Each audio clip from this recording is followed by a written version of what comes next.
Sharda online classes में आप सभी का स्वागत है। ये है यूपीएससी और स्टेट पीएससी परीक्षाओं के लिए क्लास 10 साइंस का आपका वन स्टॉप डेस्टिनेशन। जी हाँ, शारदा ऑनलाइन क्लासेस पेश करते हैं क्लास 10 साइंस का पूरा सार जो आपकी तैयारी का तरीका ही बदल कर रख देगा। तो चलिए इस सफर की शुरुआत करते हैं। सबसे पहले चलिए गोता लगाते हैं रसायन विज्ञान यानी केमिस्ट्री की दुनिया में। हम रासायनिक अभिक्रियाओं से शुरुआत करेंगे और कार्बन के उस अद्भुत संसार को समझेंगे जो जीवन का आधार है। Chapter 1 chemical reactions and equations. यहाँ हम देखेंगे कि कैसे पुराने बॉन्ड्स टूटते हैं और नए बनते हैं। इन इक्वेशंस को बैलेंस करना अब होगा चुटकियों का खेल। इसके बाद एसिड्स, बेसिस और सॉल्ट्स। पीएच स्केल के पीछे का विज्ञान क्या है, कौन कितना एसिडिक है और कौन कितना बेसिक, सब कुछ एकदम साफ हो जाएगा। अब आते हैं मेटल्स और नॉन मेटल्स पर। इलेक्ट्रॉन्स का लेना और देना, बस यही तो है इनकी प्रॉपर्टीज का सारा खेल। जानेंगे कौन है डोनर और कौन है एक्सेप्टर। और फिर कार्बन, जिसे कहते हैं जीवन का आधार। इसकी खासियत कैटिनेशन और इसके लाखों कंपाउंड्स की दुनिया वाकई हैरान कर देने वाली है। केमिस्ट्री सेगमेंट का अंत होगा पीरियोडिक टेबल के साथ। ये सिर्फ एक चार्ट नहीं है, बल्कि एलिमेंट्स के बिहेवियर को समझने का एक पावरफुल टूल है। अब बारी है जीव विज्ञान के रहस्यों से पर्दा उठाने की। यहाँ हम ये समझेंगे कि आखिर ये जिंदगी चलती कैसे है, लाइफ प्रोसेस से लेकर जेनेटिक्स के नियमों तक।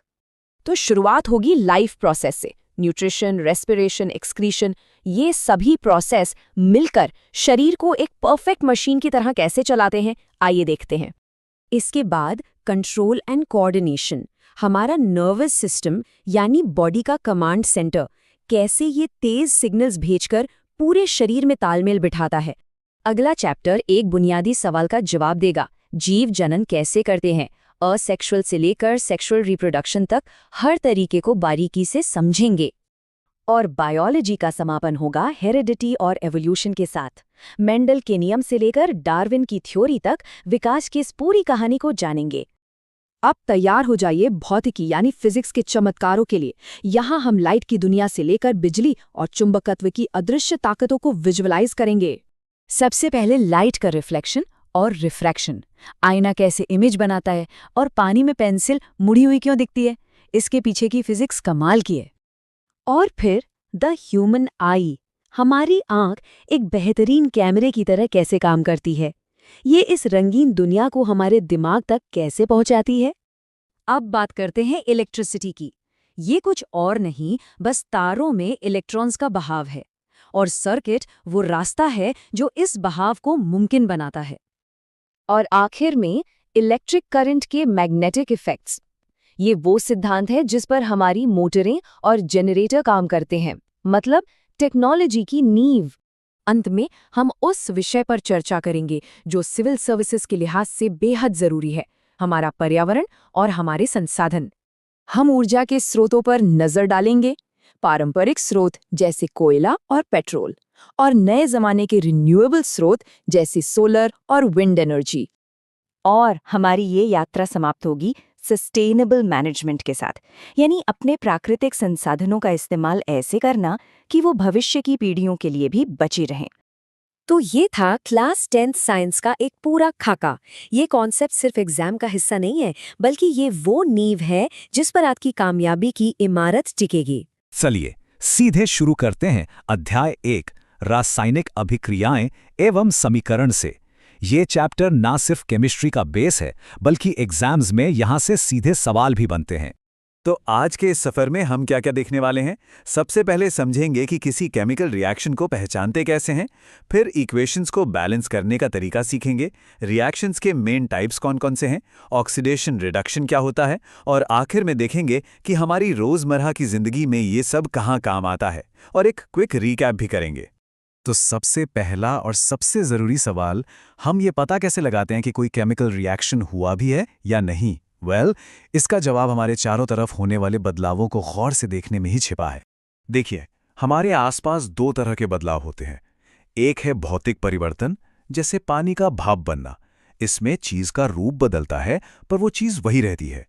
लेकिन रासायनिक परिवर्तन में एक पूरी तरह से नई चीज़ बनती है, जिसकी पहचान और गुण पहले वाले से बिल्कुल अलग होते हैं।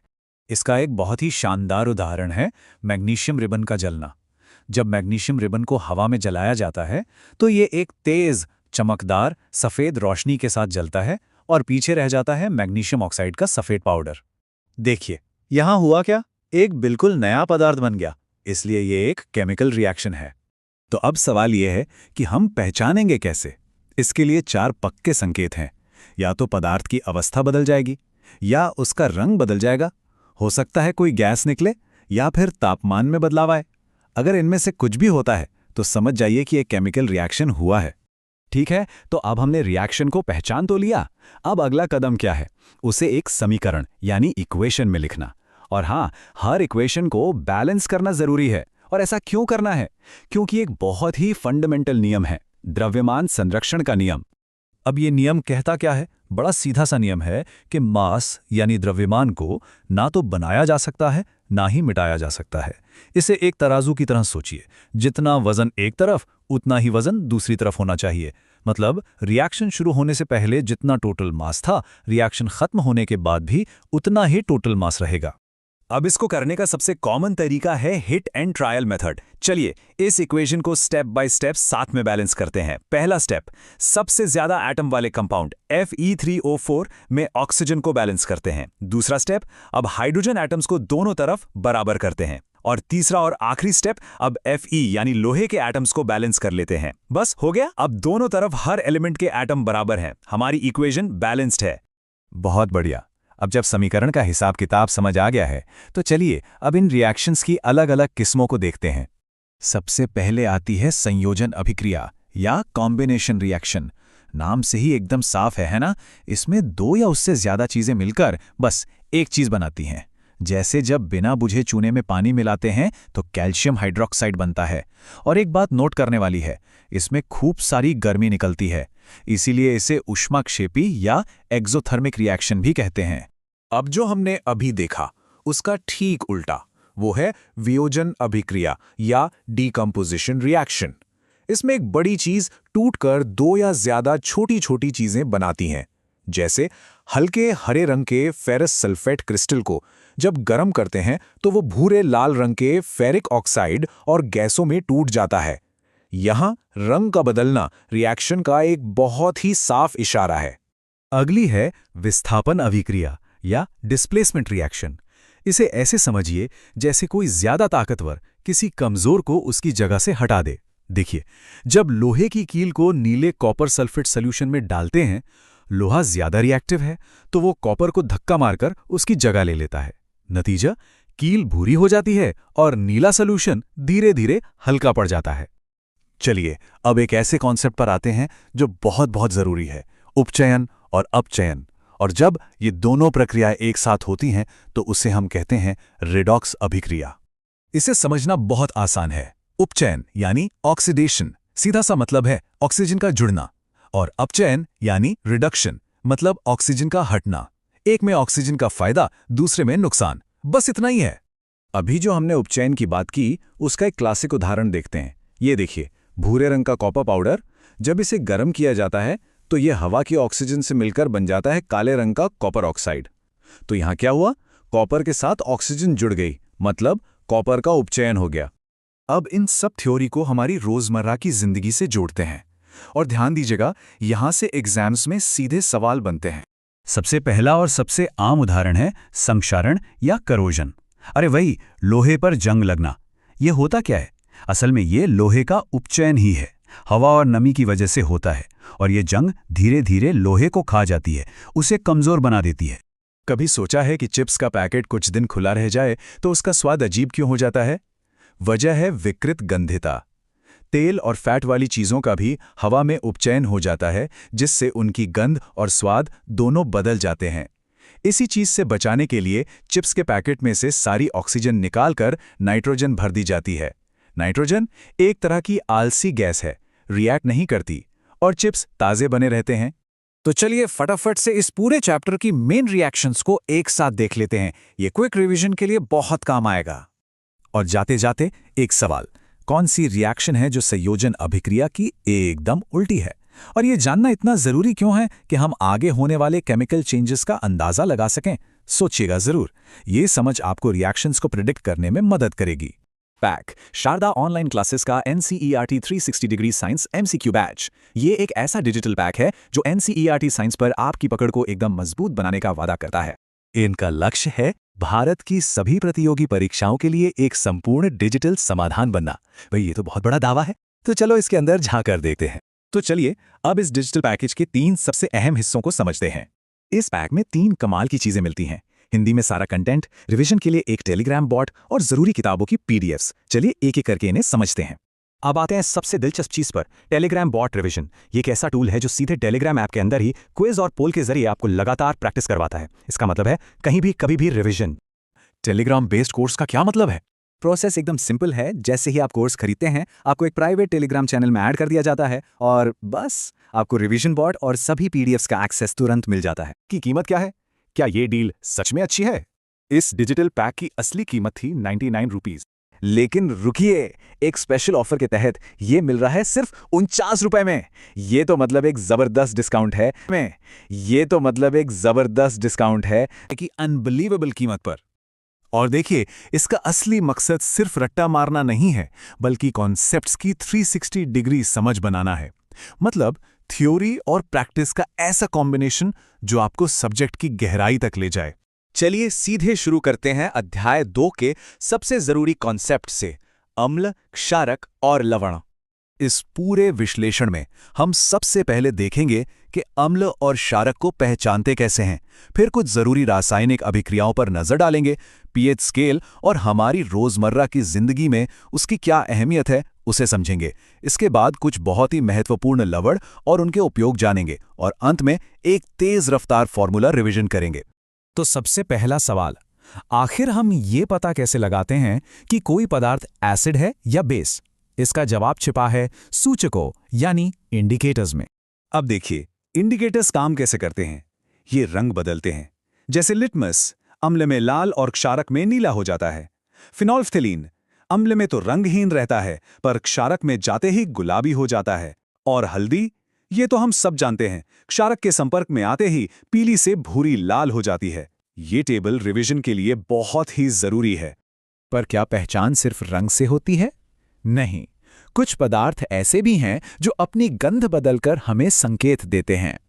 इन्हें हम गंधीय सूचक या ऑल्फैक्टरी इंडिकेटर्स कहते हैं। इसके सबसे आम उदाहरण हैं प्याज, वेनिला और लौंग का तेल। इनकी मदद तब ली जाती है जब किसी वजह से रंग में होने वाले बदलाव पर हम निर्भर नहीं रह सकते। चलिए अब अम्ल और क्षारक के रासायनिक व्यवहार को समझते हैं। यहां हम उन खास रिएक्शंस पर फोकस करेंगे जो एग्जाम्स के लिए बहुत ज्यादा महत्वपूर्ण हैं। ये एक बहुत ही क्लासिक एक्सपेरिमेंट है। सोचिए, जिंक के दानों पर डाइल्यूट सल्फ्यूरिक एसिड डाला जा रहा है। तुरंत हाइड्रोजन गैस के बुलबुले निकलने लगते हैं। अब ये गैस हाइड्रोजन ही है, ये कैसे पता चलेगा? बहुत आसान है। इस गैस से भरे साबुन के बुलबुले के पास एक जलती हुई मोमबत्ती लाते ही एक पॉप की आवाज आती है। ये पॉप टेस्ट ही हाइड्रोजन गैस की मौजूदगी को कंफर्म करता है। अगला जरूरी कॉन्सेप्ट है उदासीनीकरण अभिक्रिया। ये वो प्रक्रिया है जिसमें एक अम्ल और एक क्षारक एक दूसरे से मिलकर दोनों के असर को खत्म कर देते हैं और बनाते हैं लवण और जल। इसका समीकरण बहुत सीधा है। अम्ल प्लस क्षारक हमें मिलता है लवण और जल। जैसे कि सोडियम हाइड्रोक्साइड जो एक क्षारक है, जब हाइड्रोक्लोरिक एसिड से मिलता है तो बनता है सोडियम क्लोराइड, यानी हमारा साधारण नमक। और पानी। अब बात करते हैं अम्लता को नापने वाले पैमाने की, पीएच स्केल की। ये सिर्फ एक नंबर नहीं है, हमारी रोजमर्रा की जिंदगी में इसका बहुत गहरा महत्व है। तो ये पीएच स्केल होता है 0 से 14 तक। 7 का मतलब है न्यूट्रल, जैसे कि शुद्ध पानी। अगर मान 7 से कम है तो वो चीज अम्लीय है और 7 से ज्यादा है तो क्षारीय। रोज की जिंदगी में इसका सबसे बड़ा उदाहरण है अम्लीय वर्षा। जब बारिश के पानी का पीएच 5.6 से भी कम हो जाए तो हम उसे एसिड रेन या अम्लीय वर्षा कहते हैं। ये पानी जब नदियों में जाता है तो वहां के जलीय जीवन के लिए बहुत बड़ा खतरा बन जाता है। यही पीएच का खेल हमारे शरीर में भी चलता है। जब हमारे मुंह का पीएच 5.5 से नीचे गिर जाता है तो दंत क्षय यानी दांतों का सड़ना शुरू हो जाता है। ऐसा इसलिए होता है क्योंकि मुंह में मौजूद बैक्टीरिया भोजन के कणों से एसिड बनाते हैं, और इसका उपाय एक क्षारीय टूथपेस्ट जो इस फालतू एसिड को न्यूट्रलाइज कर देता है। इसी तरह जब हमें अपच होती है तो हमारे पेट में ज़रूरत से ज़्यादा हाइड्रोक्लोरिक एसिड बनता है, जिससे जलन और दर्द होता है। इसका इलाज भी वही है, एक एंटासिड। ये मिल्क ऑफ मैग्नीशिया जैसे हल्के क्षारक होते हैं जो पेट के अतिरिक्त एसिड को न्यूट्रलाइज कर देते हैं। एक और बहुत ही आम उदाहरण, जब कोई मधुमक्खी काटती है तो वो हमारी त्वचा में एक एसिड छोड़ देती है। दर्द से तुरंत राहत पाने के लिए उस जगह पर बेकिंग सोडा जैसा कोई हल्का क्षारक लगा सकते हैं जो उस एसिड को बेअसर कर देता है। चलिए अब इस अध्याय के अंतिम मुख्य विषय पर आते हैं, कुछ बेहद जरूरी लवण और उनके उपयोग। ये वो कंपाउंड्स हैं जिनसे प्रतियोगी परीक्षाओं में सीधे सवाल बनते हैं। सोडियम हाइड्रोक्साइड को क्लोर क्षार प्रक्रिया से बनाया जाता है। इसमें होता क्या है कि सोडियम क्लोराइड के जलीय घोल, जिसे ब्राइन भी कहते हैं, उसमें से बिजली गुजारी जाती है। ऐसा करने पर यह टूटकर 3 काम के उत्पाद बनाता है: सोडियम हाइड्रोक्साइड, क्लोरीन गैस और हाइड्रोजन गैस। अब जरा इन जरूरी लवणों पर एक नजर डालते हैं। विरंजक चूर्ण पानी को साफ करने और कपड़ों की ब्लीचिंग में काम आता है। बेकिंग सोडा, ये तो एंटासिड, बेकिंग और आग बुझाने वाले यंत्रों में भी इस्तेमाल होता है। धावन सोडा कांच उद्योग और पानी की स्थायी कठोरता को हटाने के लिए बहुत जरूरी है।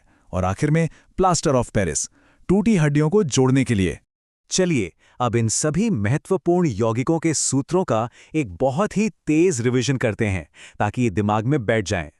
विरंजक चूर्ण CaOCl2, बेकिंग सोडा NaHCO3, धावन सोडा Na2CO3 10H2O और प्लास्टर ऑफ पेरिस CaSO4.12H2O। तो इन सभी बातों को ध्यान में रखते हुए एक सवाल सोचना जरूरी है कि आखिर किस तरह pH और लवण का बनना हमारे बड़े बड़े औद्योगिक और जैविक प्रक्रियाओं की नींव रखता है। चलिए शुरू करते हैं अध्याय 3, धातु एवं अधातु।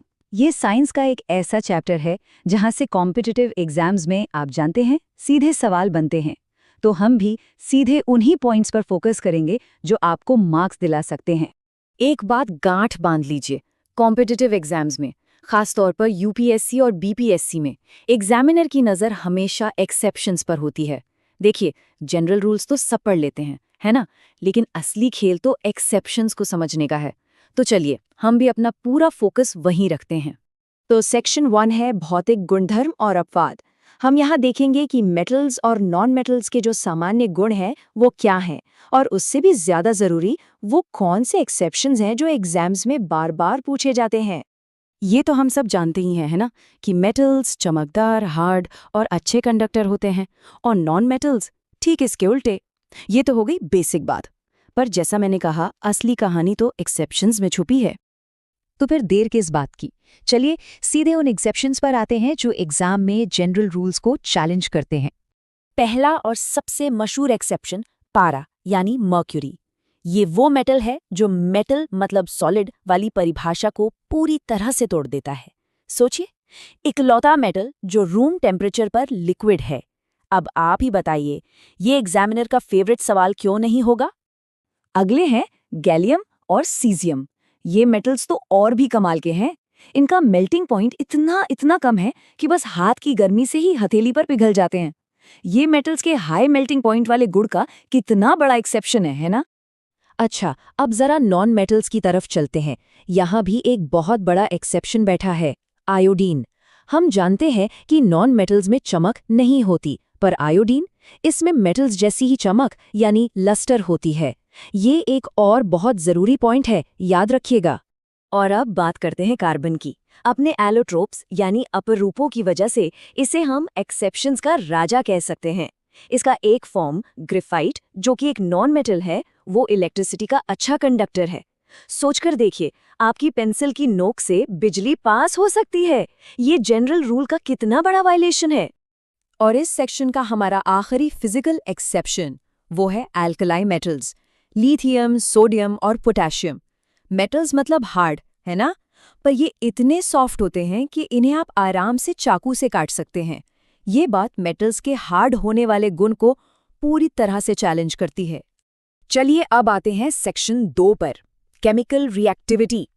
फिजिकल प्रॉपर्टीज तो देख ली, अब देखते हैं कि ये एलिमेंट्स केमिकली कैसे बिहेव करते हैं, और यहाँ इनकी रिएक्टिविटी ही सब कुछ डिसाइड करती है। यहाँ एक बहुत ही इंपॉर्टेंट कॉन्सेप्ट आता है, एम्फोटेरिक ऑक्साइड्स यानी उभयधर्मी ऑक्साइड। अब ये क्या होते हैं?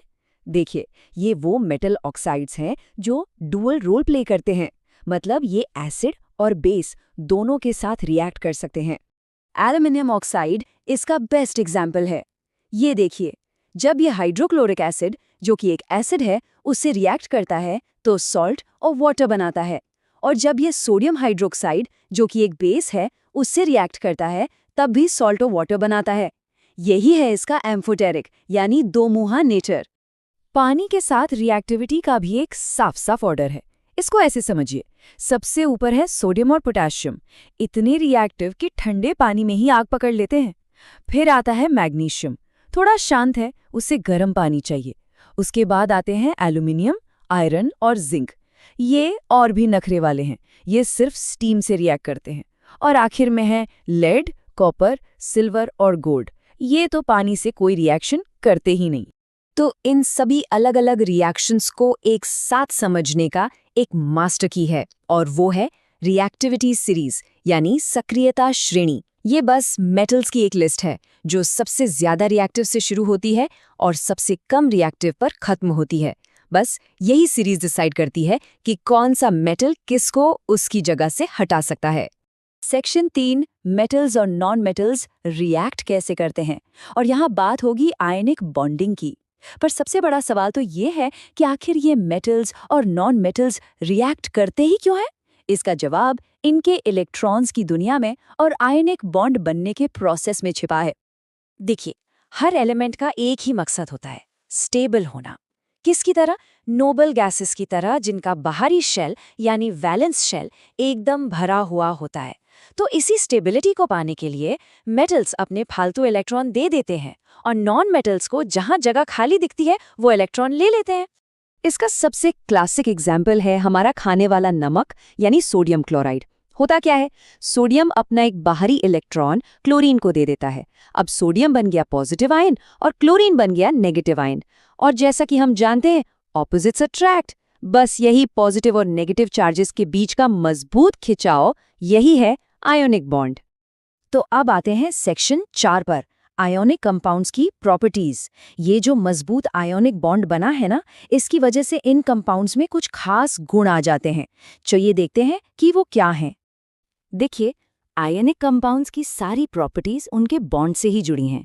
पहली बात, ये बहुत मजबूत बॉन्ड है, इसलिए ये सॉलिड और हार्ड होते हैं, पर जोर लगाने पर टूट जाते हैं, मतलब ब्रिटल होते हैं। दूसरी बात, इस मजबूत बॉन्ड को तोड़ने में बहुत एनर्जी लगती है, इसीलिए इनके मेल्टिंग और बॉइलिंग पॉइंट्स बहुत हाई होते हैं। और सबसे जरूरी बात, कंडक्टिविटी की। सॉलिड स्टेट में ये इलेक्ट्रिसिटी कंडक्ट नहीं करते। क्यों? क्योंकि इनके आयंस मूव नहीं कर सकते। लेकिन जैसे ही आप इन्हें पिघलाते हैं या पानी में घोलते हैं, आयंस फ्री हो जाते हैं और ये अच्छे कंडक्टर बन जाते हैं। और ये नंबर्स देखिए, ये खुद पूरी कहानी बयां कर रहे हैं। सोडियम क्लोराइड का मेल्टिंग पॉइंट 1000 केल्विन से भी ज्यादा है।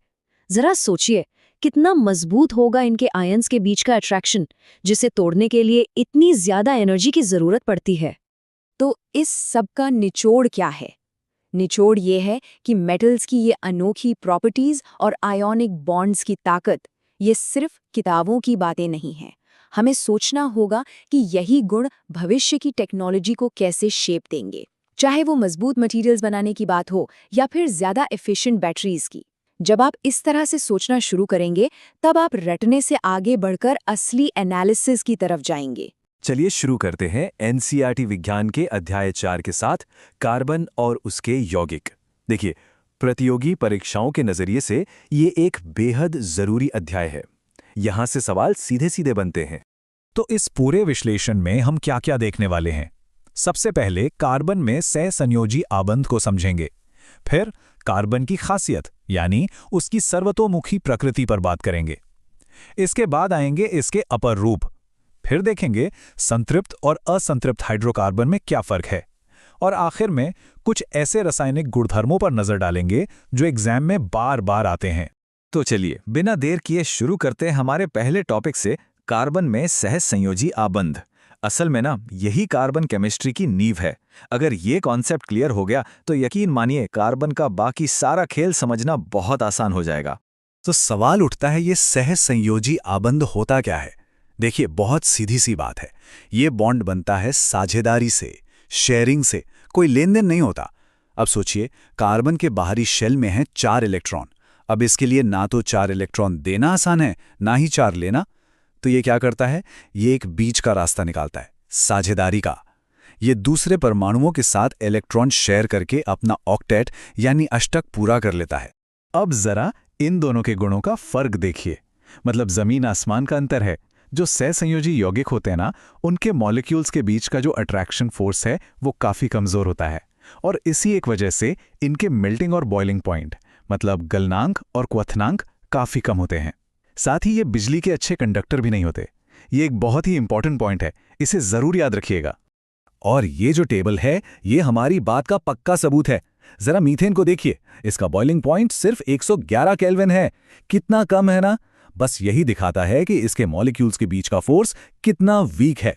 तो ये जो लो मेल्टिंग और बॉइलिंग पॉइंट्स हैं, यही कंफर्म करते हैं कि ये कंपाउंड्स कोवेलेंट नेचर के हैं। ठीक है, अब आते हैं अगले टॉपिक पर। कभी सोचा है कि कार्बन में ऐसा क्या खास है, मतलब ऐसा क्या है कि ये अकेले ही लाखों कंपाउंड्स बना लेता है? चलिए इसी राज से पर्दा उठाते हैं। इसका जवाब छिपा है कार्बन की 2 सुपर पावर्स में। पहली है चतुसंयोजकता यानी टेट्रावेलेंसी, मतलब कार्बन की वैलेंसी 4 है तो ये एक साथ 4 अलग अलग एटम से बॉन्ड बना सकता है। और दूसरी जो सबसे कमाल की प्रॉपर्टी है वो है श्रृंखलन या कैटिनेशन, मतलब कार्बन की अपने ही जैसे दूसरे कार्बन एटम से जुड़कर लंबी लंबी चेन, ब्रांच या फिर रिंग बनाने की गजब की क्षमता। सच कहूं तो ये काबिलियत किसी और एलिमेंट में इस लेवल पर नहीं मिलती, और बस यही ऑर्गेनिक केमिस्ट्री की इतनी बड़ी दुनिया का बेस है। अब एक बहुत ही मजेदार टॉपिक पर आते हैं, कार्बन के अपर रूप। देखिए, अपर रूप का मतलब है एलिमेंट एक ही यानी कार्बन, लेकिन उसके रूप अलग अलग। ऐसा क्यों? क्योंकि उनमें एटम्स की अरेंजमेंट, उनकी जमावट अलग अलग होती है, और बस इसी अरेंजमेंट के फर्क से उनकी प्रॉपर्टीज भी एकदम बदल जाती। स्क्रीन पर देखिए, ये 2 सबसे फेमस अपर रूप हैं। एक तरफ है हीरा, जिसका स्ट्रक्चर देखिए, एक रिजिड 3D टेट्राहेड्रल स्ट्रक्चर। इसमें हर कार्बन 4 दूसरे कार्बन एटम से मजबूती से जुड़ा है। और दूसरी तरफ है ग्रेफाइट। इसमें लेयर्स हैं, परतें हैं जो एक दूसरे पर फिसल सकती हैं। ये हेक्सागोनल लेयर्स हैं। अब आप खुद ही सोचिए, जब स्ट्रक्चर में इतना बड़ा फर्क है तो प्रॉपर्टीज में तो होगा ही। तो यहां से बनता है एग्जाम का एक सीधा सवाल। हीरा, जैसा कि हम जानते हैं, दुनिया का सबसे कठोर पदार्थ है और बिजली का कुचालक है। वहीं दूसरी ओर ग्रेफाइट बिल्कुल उल्टा, चिकना है, स्लिपरी है और बिजली का बहुत अच्छा सुचालक भी। ये जो कॉन्ट्रास्ट है ना, यही असर्शन रीजनिंग वाले सवालों के लिए एक फेवरेट टॉपिक है। और हाँ, एक और अपर रूप को नहीं भूलना चाहिए, फुलरीन। इसमें भी जो C60 है, जिसे बकमिंस्टर फुलरीन कहते हैं, वो काफी फेमस है। इसकी शक्ल देखिए, बिल्कुल एक सॉकर बॉल जैसी है ना अनोखा? चलिए अब बात करते हैं हाइड्रोकार्बन्स की। नाम से ही साफ है, हाइड्रोजन और कार्बन के कंपाउंड्स। इनको हम 2 मेन कैटेगरी में बांटते हैं, संतृप्त और असंतृप्त। और इन दोनों को पहचानने का एक बहुत अच्छा तरीका है इनके जलने का अंदाज, इनकी फ्लेम। पहले बात करते हैं संतृप्त हाइड्रोकार्बन्स की, जिन्हें हम एल्केन्स भी कहते हैं। इनमें क्या होता है कि कार्बन कार्बन के बीच सिर्फ सिंगल बॉन्ड्स होते हैं, सिर्फ एक आबंध। संतृप्त का मतलब ही है कि ये पूरी तरह से भरे हुए हैं, इनमें और हाइड्रोजन जोड़ने की कोई गुंजाइश नहीं है, और इसीलिए ये जनरली कम रिएक्टिव होते हैं। और जब ये जलते हैं तो क्या होता है?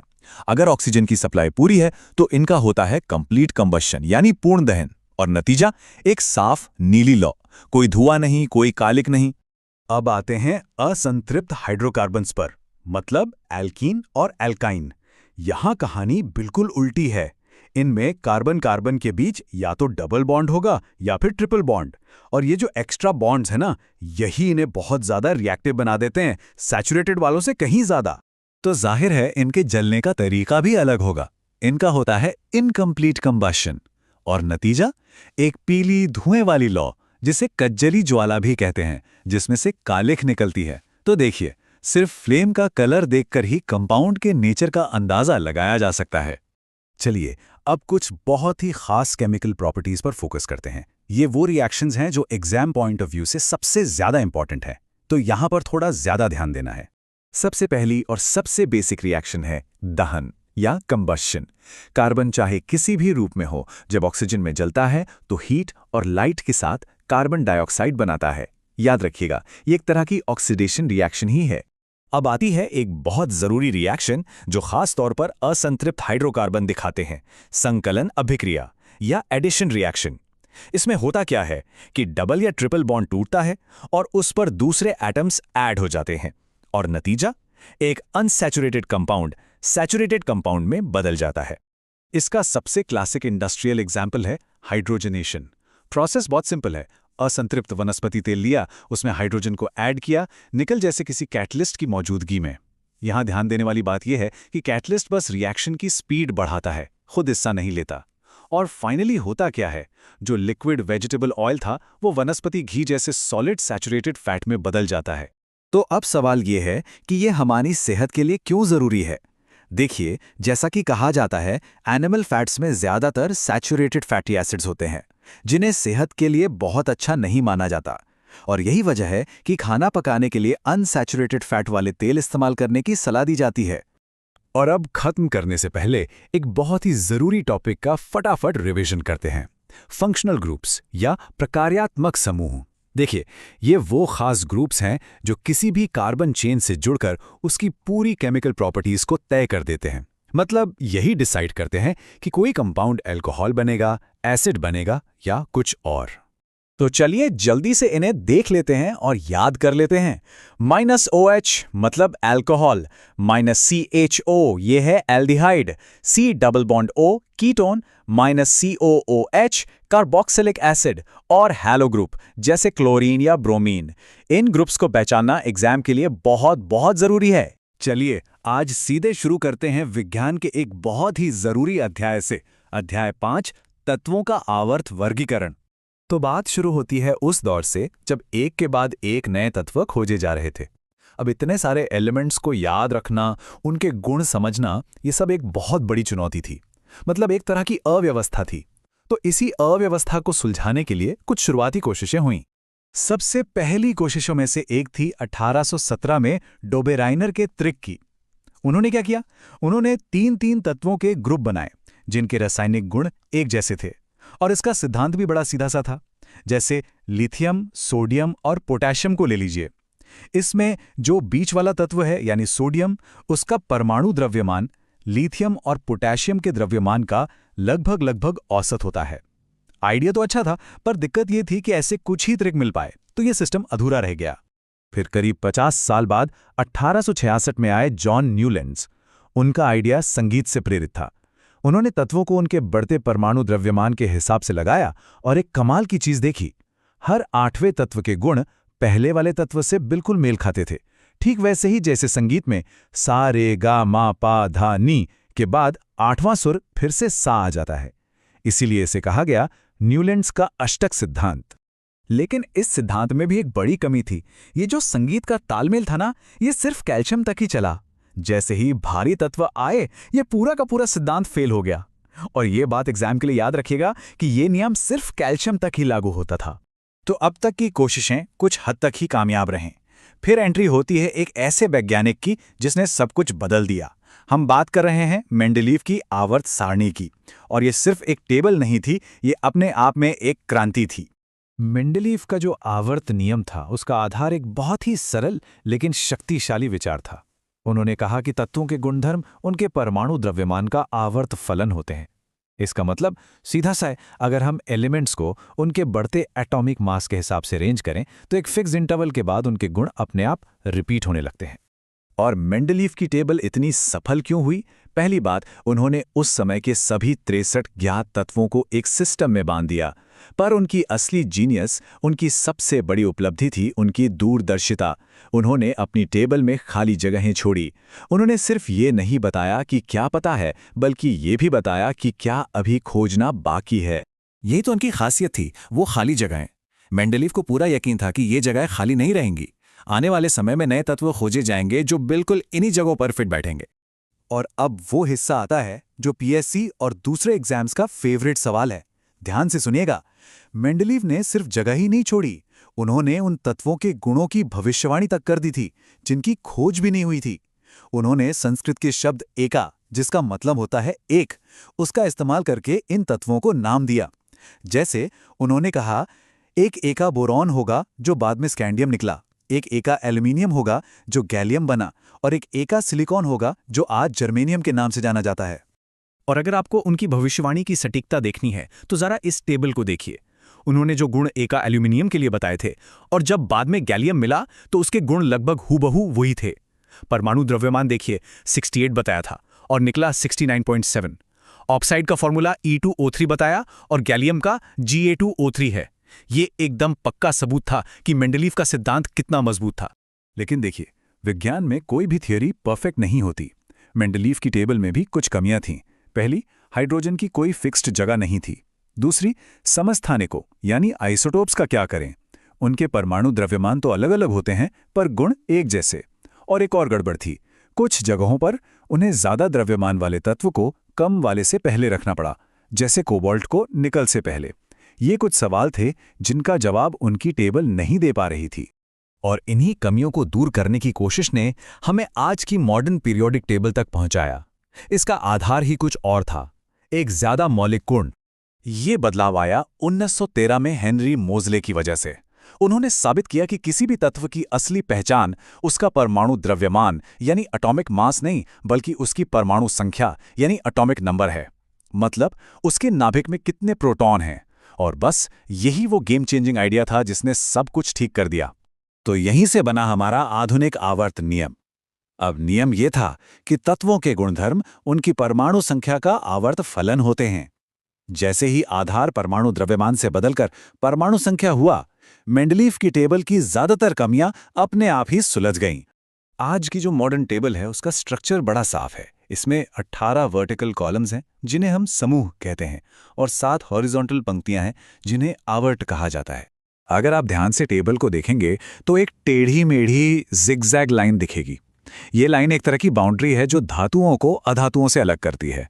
और इस लाइन के आसपास जो तत्व हैं जैसे बोरॉन, सिलिकॉन, जर्मेनियम, ये सब उपधातु यानी मेटलॉइड्स कहलाते हैं। क्यों? क्योंकि इनमें कुछ गुण धातुओं के होते हैं और कुछ अधातुओं के। चलिए अब इस चैप्टर के सबसे जरूरी हिस्से पर आते हैं, जहां से सबसे ज्यादा सवाल बनते हैं, खासकर स्टेटमेंट बेस्ड एमसीक्यूज। ये हैं आवर्त सारणी की प्रवृत्तियां या पीरियोडिक ट्रेंड्स। तो सबसे पहले देखते हैं कि जब हम किसी आवर्त में बाएं से दाएं जाते हैं तो क्या होता है। देखिए, जैसे जैसे हम आगे बढ़ते हैं, नाभिक में प्रोटॉन बढ़ते जाते हैं। इससे नाभिक का खिंचाव यानी न्यूक्लियर चार्ज बढ़ जाता है। ये मजबूत खिंचाव बाहरी इलेक्ट्रॉनों को अपनी तरफ खींचता है, जिससे परमाणु का साइज छोटा हो जाता है। याद रखिए, बाएं से दाएं जाने पर परमाणु त्रिज्या घटती है, और जब साइज छोटा होगा इलेक्ट्रॉन को निकालना मुश्किल होगा, इसलिए धात्विक गुण भी घटता जाता है। अब इसका ठीक उल्टा होता है जब हम किसी समूह में ऊपर से नीचे जाते हैं। यहां हर स्टेप पर एक नया इलेक्ट्रॉन कोश जुड़ता जाता है। अब ज्यादा कोश होने से क्या होता है? सबसे बाहरी इलेक्ट्रॉन नाभिक से और दूर हो जाता है। दूरी बढ़ने से नाभिक का कंट्रोल कम हो जाता है। नतीजा, परमाणु का साइज बढ़ जाता है, और क्योंकि बाहरी इलेक्ट्रॉन पर पकड़ ढीली है, उसे निकालना आसान हो जाता है। इसीलिए समूह में नीचे जाने पर धात्विक गुण भी बढ़ता है। तो आखिर में इस पूरी बातचीत का निचोड़ इस टेबल में है। यह एग्जाम से पहले क्विक रिवीजन के लिए परफेक्ट है। बस 2 बातें याद रखनी है। आवर्त में बाएं से दाएं जाने पर परमाणु आकार घटेगा और समूह में ऊपर से नीचे आने पर बढ़ेगा। और धात्विक गुण वो भी आवर्त में घटेगा और समूह में बढ़ेगा।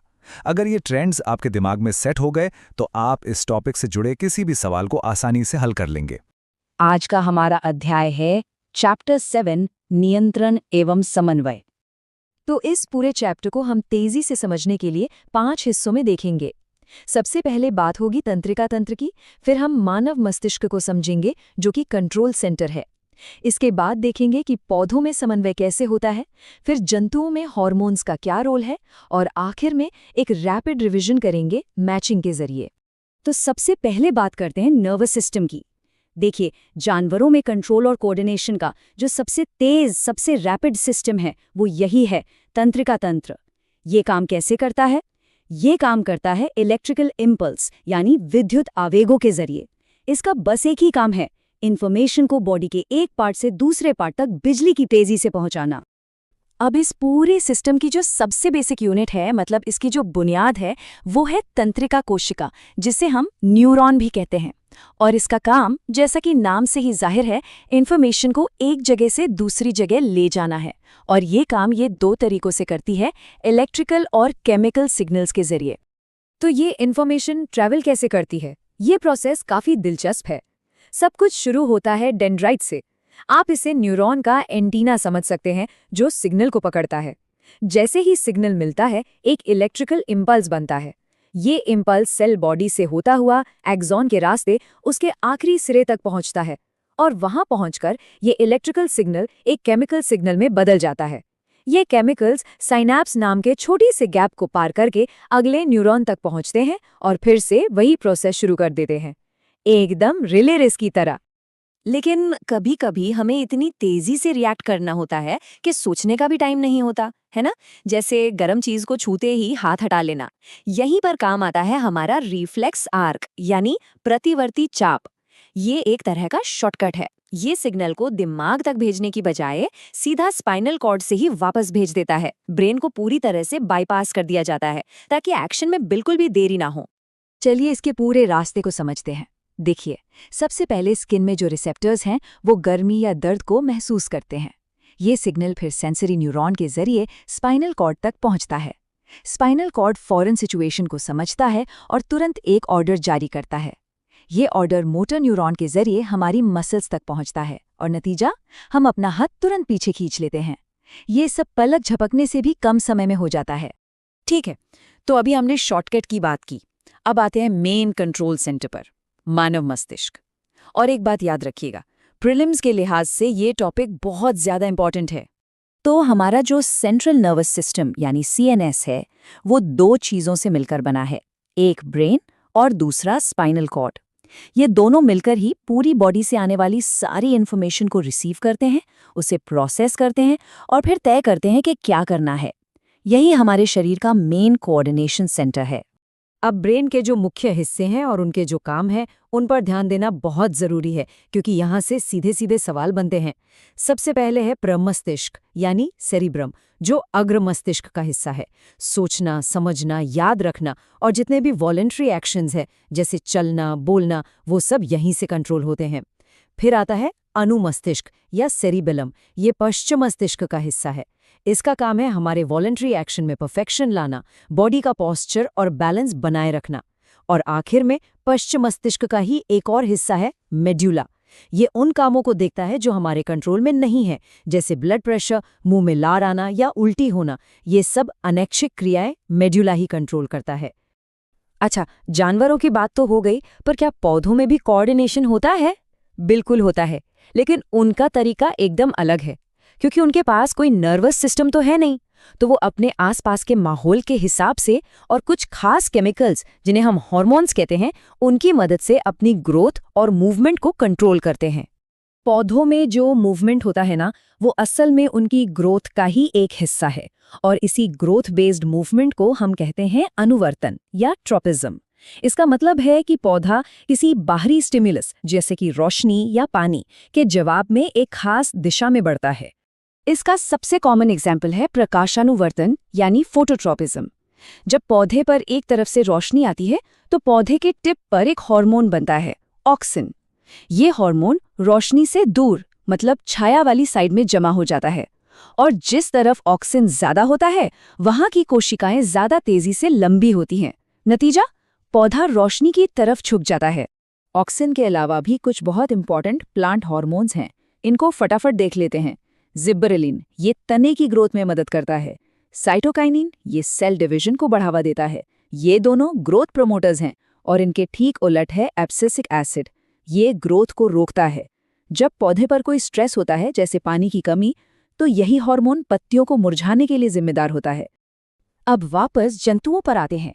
नर्वस सिस्टम के अलावा उनमें कंट्रोल का एक और तरीका है एंडोक्राइन सिस्टम यानी अंतःस्रावी तंत्र। ये सिस्टम हार्मोन्स का इस्तेमाल करता है। ये नर्वस सिस्टम की तरह फास्ट नहीं है, ये थोड़ा स्लो है, लेकिन इसका असर लंबे समय तक और शरीर के बड़े हिस्से पर होता है। स्क्रीन पर मानव शरीर में मौजूद मुख्य एंडोक्राइन ग्लैंड्स की लोकेशन दिखाई गई है। चलिए इनमें से कुछ खास ग्लैंड्स और उनके हार्मोन्स के काम को समझते हैं, जहां से एग्जाम में सवाल आते हैं। तो सबसे पहले एड्रीनल ग्लैंड, ये निकालती है एड्रेनलिन हार्मोन। इसे फाइट और फ्लाइट हार्मोन भी कहते हैं। मतलब किसी इमरजेंसी सिचुएशन में या तो लड़ने के लिए या भागने के लिए ये हार्मोन हमारी बॉडी को तैयार करता है। ये हमारी हार्ट रेट और मसल्स में ब्लड फ्लो भी बढ़ा देता है। अगला है थायराइड ग्लैंड, जो हमारे गले में होता है। ये थायरॉक्सिन हार्मोन बनाता है, और याद रखिएगा थायरॉक्सिन बनाने के लिए आयोडीन बहुत ज़रूरी है। इसका काम क्या है? ये हमारी बॉडी के मेटाबॉलिज्म को रेगुलेट करता है। इसीलिए कहते हैं कि आयोडाइज्ड नमक खाना चाहिए। फिर आता है पैंक्रियास यानी अग्न्याशय। ये एक बहुत ही ज़रूरी हार्मोन बनाता है इंसुलिन। इसका सीधा सा काम है हमारे ब्लड में शुगर के लेवल को कंट्रोल करना, और अगर इंसुलिन ठीक से न बने तो यही डायबिटीज यानी मधुमेह की बीमारी का कारण बनता है। चलिए, अब तक जो कुछ भी हमने समझा है उसे एक रैपिड फायर मैचिंग एक्सरसाइज के जरिए पक्का कर लेते हैं। ये एग्जाम के लिए बहुत हेल्पफुल रहेगा। स्क्रीन पर एक तरफ हार्मोन या अंग का नाम है और दूसरी तरफ उसका काम। इन्हें सही सही मैच करना है। इसके लिए 10 सेकंड का समय है। ठीक है, समय समाप्त। चलिए सही जवाब देखते हैं। नंबर 1 इंसुलिन, ये रेगुलेट करता है ब्लड शुगर को, तो 1 का मैच है बी। नंबर 2 एड्रेनलिन, ये जुड़ा है फाइट और फ्लाइट रिस्पॉन्स से, तो 2 का मैच सी है। नंबर 3 थायरॉक्सिन, इसका काम है मेटाबॉलिज्म को रेगुलेट करना, तो 3 का मैच डी। और आखिर में नंबर 4 अनुमस्तिष्क, ये बॉडी का पोस्चर और बैलेंस मेंटेन करता है, तो 4 का मैच है ए। चलिए सीधे शुरू करते हैं। अध्याय 8 जीव जनन कैसे करते हैं। अब देखिए, कॉम्पिटिटिव एग्जाम्स के लिहाज से ये चैप्टर बहुत ही ज़रूरी है, तो हम इसके जो सबसे की मैकेनिज्म्स और एग्जाम्पल्स हैं उन्हें जल्दी से कवर करेंगे। तो सबसे पहले बात करते हैं अलैंगिक जनन की। जैसा कि नाम से ही पता चलता है, यहाँ एक सिंगल ऑर्गेनिज्म ही संतान पैदा करता है, और इसका सबसे बड़ा फायदा क्या है? बहुत तेज़ी से पॉपुलेशन बढ़ाना। एग्जाम पॉइंट ऑफ व्यू से इसके अलग अलग टाइप्स और उनके एग्जाम्पल्स को समझना बहुत बहुत ज़रूरी है। अच्छा, तो पहला मेथड है द्विखंडन यानी बाइनरी फिजन। मतलब एक सेल टूटकर 2 बन जाता है। अब यहाँ एक बहुत ही इंटरेस्टिंग पॉइंट है, ध्यान से देखिए। अमीबा में ये डिवीजन किसी भी प्लेन, किसी भी तल पर हो सकता है, लेकिन लिशमेनिया में जो काला जार फैलाता है उसमें एक फ्लैजेला मतलब एक कोड़े जैसी स्ट्रक्चर होती है। इसकी वजह से डिवीजन सिर्फ एक फिक्स्ड लॉन्जिट्यूडनल प्लेन पर होता है। ये जो डिफरेंस है ना, ये एग्जाम्स में अक्सर पूछा जाता है। अब देखते हैं बहुखंडन या मल्टीपल फिजन को। इसका सबसे क्लासिक एग्जाम्पल है मलेरिया का पैरासाइट प्लाज्मोडियम।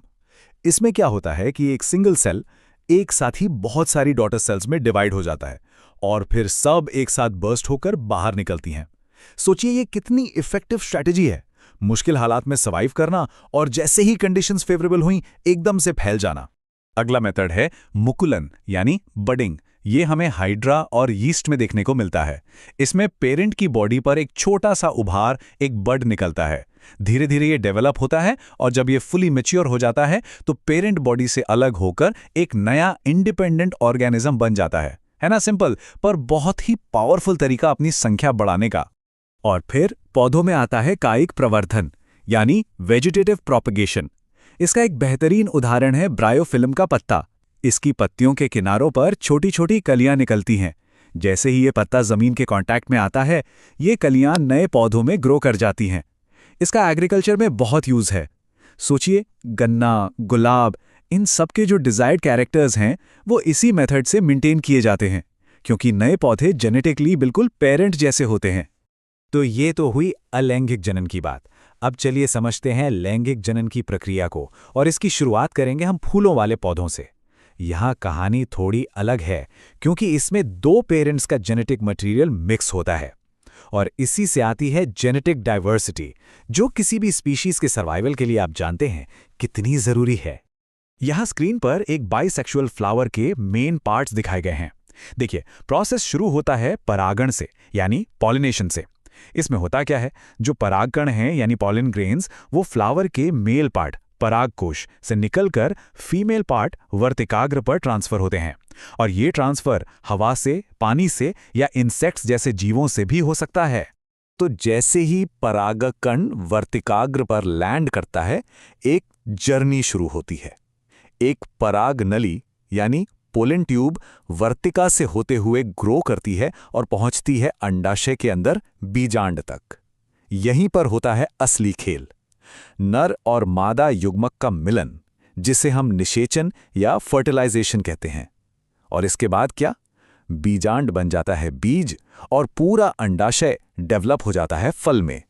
इस तरह अगली जनरेशन को सिक्योर किया जाता है। अच्छा, पौधों के बाद अब हम फोकस करते हैं मानव जनन तंत्र पर। हम मेल और फीमेल दोनों सिस्टम्स की एनाटॉमी और फंक्शन को समझेंगे। और हाँ, ये एग्जाम के लिए एक सुपर इंपॉर्टेंट टॉपिक है। मेल रिप्रोडक्टिव सिस्टम में स्पर्म का जो पाथ है उसे समझना बहुत जरूरी है।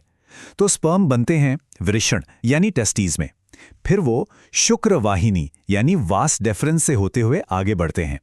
इस जर्नी में प्रोस्टेट ग्रंथि और शुक्राशय से निकलने वाले फ्लूइड्स उसमें मिक्स होते हैं। ये फ्लूइड्स स्पर्म को पोषण भी देते हैं और मोबिलिटी भी, ताकि वो फर्टिलाइजेशन के लिए पूरी तरह तैयार हो सकें। ये डायग्राम इस पूरे प्रोसेस को और क्लियर करता है। अब यहाँ एक बहुत ही जरूरी बात पर गौर कीजिए। जो वृषण है वो एब्डोमिनल कैविटी के बाहर होते हैं। ऐसा क्यों? क्योंकि स्पर्म प्रोडक्शन के लिए बॉडी के नॉर्मल टेम्परेचर से करीब 2 से 3 डिग्री सेल्सियस कम तापमान चाहिए होता है। ये एक बहुत ही इंपॉर्टेंट बायोलॉजिकल एडेप्टेशन है। अब बात करते हैं फीमेल सिस्टम की। हर महीने अंडाशय से एक अंडाणु रिलीज होता है और वो एंटर करता है डिंब वाहिनी यानी फलोपियन ट्यूब में। अब इस बात को बिल्कुल हाईलाइट कर लीजिए कि फर्टिलाइजेशन इसी फलोपियन ट्यूब में होता है। फर्टिलाइजेशन के बाद जो एम्ब्रियो बनता है वो गर्भाशय में जाकर इम्प्लांट हो जाता है और फिर वहीं उसका आगे का डेवलपमेंट होता है। ये डायग्राम देखिए, ये साफ साफ दिखा रहा है कि कैसे डिंब वाहिनी अंडाशय को गर्भाशय से कनेक्ट कर रही है। और इसकी लोकेशन इतनी क्रिटिकल क्यों है? क्योंकि जैसा मैंने अभी बताया, फर्टिलाइजेशन यानी स्पर्म और एग का फ्यूजन इसी ट्यूब में होता है, गर्भाशय में नहीं। ये पॉइंट बिल्कुल क्लियर होना चाहिए। चलिए अब आते हैं हमारे आखिरी सेक्शन पर, जनन, स्वास्थ्य और गर्भनिरोधक। ये एक प्रैक्टिकल टॉपिक है और एग्जाम्स में इससे जुड़े क्वेश्चंस अक्सर आते हैं, तो इसके पीछे का मैकेनिज्म समझना जरूरी है। गर्भनिरोधक के देखिए कई मेथड्स हैं। मोटे तौर पर देखें तो सबसे पहले हैं यांत्रिक या बैरियर मेथड्स, जैसे कॉन्डम, जो स्पर्म और एग को फिजिकली मिलने से रोकते हैं। फिर हैं केमिकल मेथड्स, जैसे ओरल पिल्स, जो बॉडी के हार्मोनल बैलेंस को चेंज करके ओव्यूलेशन ही रोक देती हैं। इसके बाद आते हैं आईयूडीज, जैसे कॉपर टी, जिसे गर्भाशय में प्लेस किया जाता है ताकि इम्प्लांटेशन ना हो सके। और आखिर में है सर्जिकल मेथड्स, पुरुषों में विसेक्टमी, जिसमें शुक्रवाहिका को ब्लॉक करते हैं, और महिलाओं में ट्यूबेक्टोमी, जिसमें डिंब वाहिनी को ब्लॉक किया जाता है। ठीक है, तो इस चैप्टर को रैप अप करने से पहले एक बहुत ही क्विक रैपिड रिकॉल करते हैं। चलिए, मैच द फॉलोइंग। अमीबा, इसका मेथड क्या है? द्विखंडन, बिल्कुल सही। प्लाज्मोडियम, याद कीजिए, बहुखंडन। हाइड्रा, यह है मुकुलन। और ब्रायोफिलम, कायिक प्रवर्धन। बस इन एग्जाम्पल्स और उनके मेथड्स के बीच का कनेक्शन समझ लिया तो समझिए ये चैप्टर तैयार। अध्याय 9, आनुवंशिकता एवं जैव विकास। तो इस अध्याय में हम 5 सबसे जरूरी टॉपिक्स को कवर करने वाले हैं, जो परीक्षा के लिहाज से बहुत इंपॉर्टेंट हैं। सबसे पहले देखेंगे मेंडल के नियम, फिर समझेंगे कि लिंग निर्धारण कैसे होता है, इसके बाद जैव विकास के सबूतों पर नजर डालेंगे, फिर जानेंगे कि नई जातियां कैसे बनती हैं, और आखिर में कुछ जरूरी शब्दों को फटाफट रिवाइज करेंगे। चलिए शुरुआत करते हैं मेंडल के आनुवांशिकता के नियमों से। देखिए, यही वो नींव है जिस पर आज की पूरी जेनेटिक्स टिकी हुई है। और ये सब शुरू हुआ था मटर के पौधों पर किए गए कुछ बहुत ही कमाल के एक्सपेरिमेंट्स से। तो मेंडल ने किया क्या?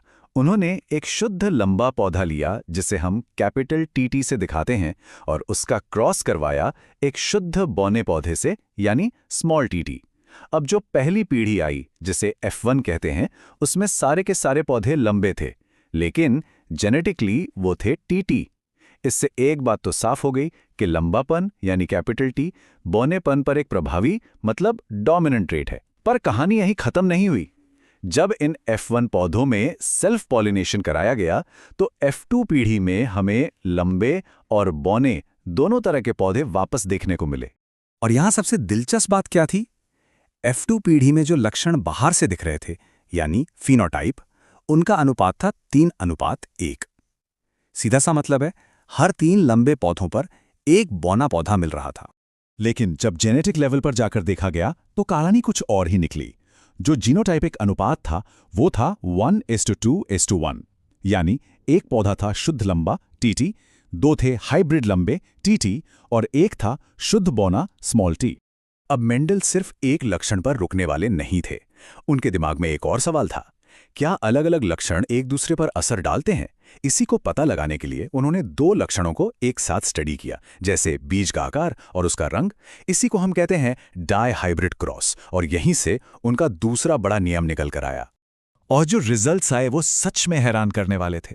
F2 पीढ़ी का फिनोटाइपिक रेशियो था 9:3:3:1। इसी ने स्वतंत्र अव्यूहन का नियम या लॉ ऑफ इंडिपेंडेंट असॉर्टमेंट को साबित किया। इसका बहुत सिंपल सा मतलब है कि एक ट्रेट का इनहेरिटेंस दूसरे ट्रेट पर डिपेंड नहीं करता, वो सब आज़ाद हैं और अगली पीढ़ी में इंडिपेंडेंटली जाते हैं।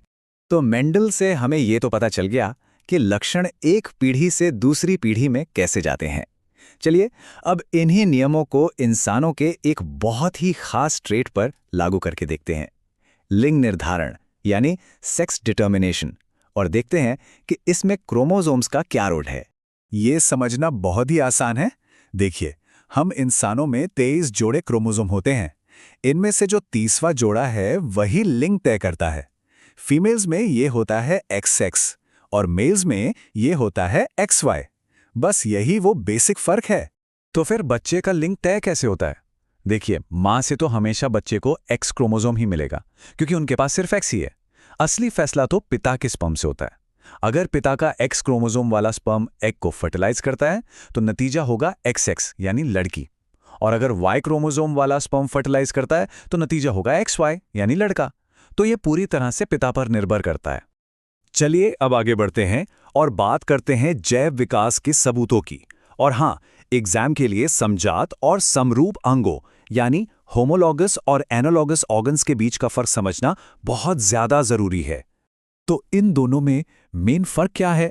समजात अंग यानी होमोलॉगस ऑर्गन्स वो हैं जिनका स्ट्रक्चर तो सेम होता है पर फंक्शन अलग अलग, और दूसरी तरफ हैं समरूप अंग यानी एनालॉगस ऑर्गन्स जिनका स्ट्रक्चर अलग होता है पर फंक्शन एक जैसा होता है। इसका एक क्लासिक एग्जाम्पल देखते हैं। इंसान का हाथ, कुत्ते का अगला पैर और चमगादड़ का पंख, इन सबके काम कितने अलग हैं ना?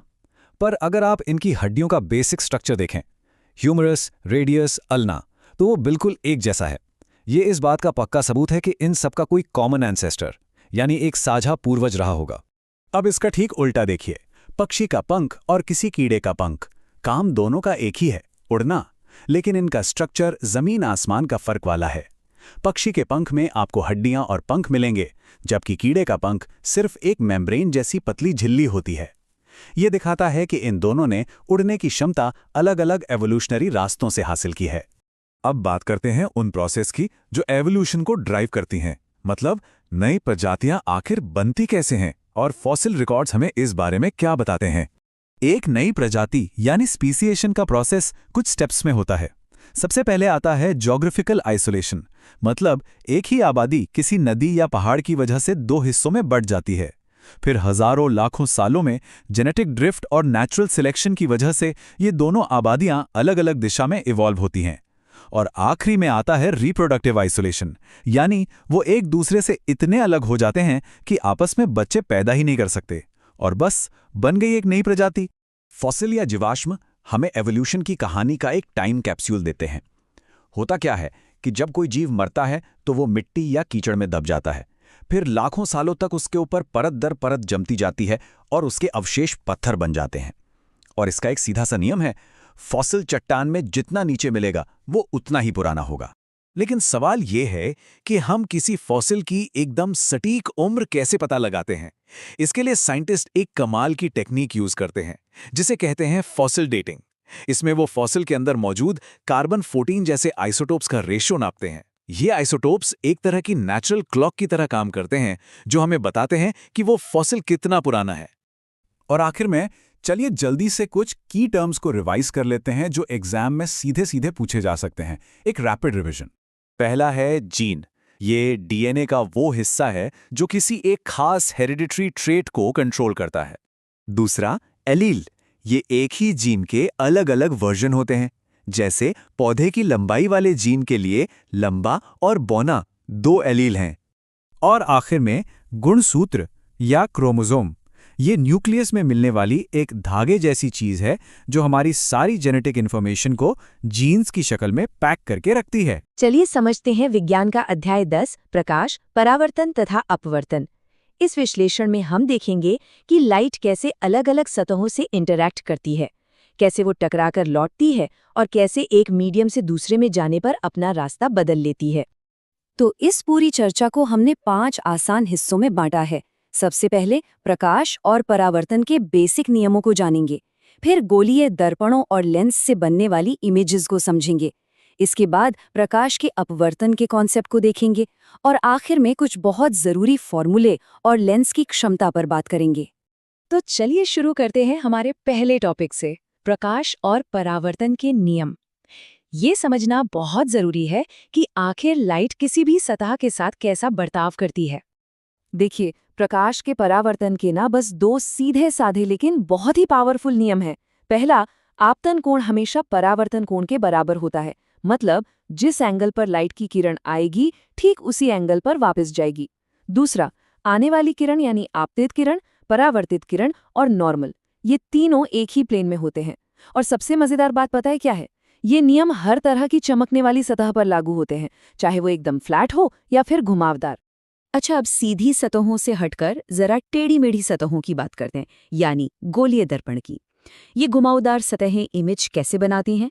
इसका सबसे अच्छा उदाहरण तो हमारे किचन में ही मौजूद है, एक स्टील का चम्मच। चम्मच का जो अंदर धंसा हुआ हिस्सा है वो अवतल दर्पण की तरह काम करता है और जो बाहर उभरा हुआ हिस्सा है वो उत्तल दर्पण की तरह।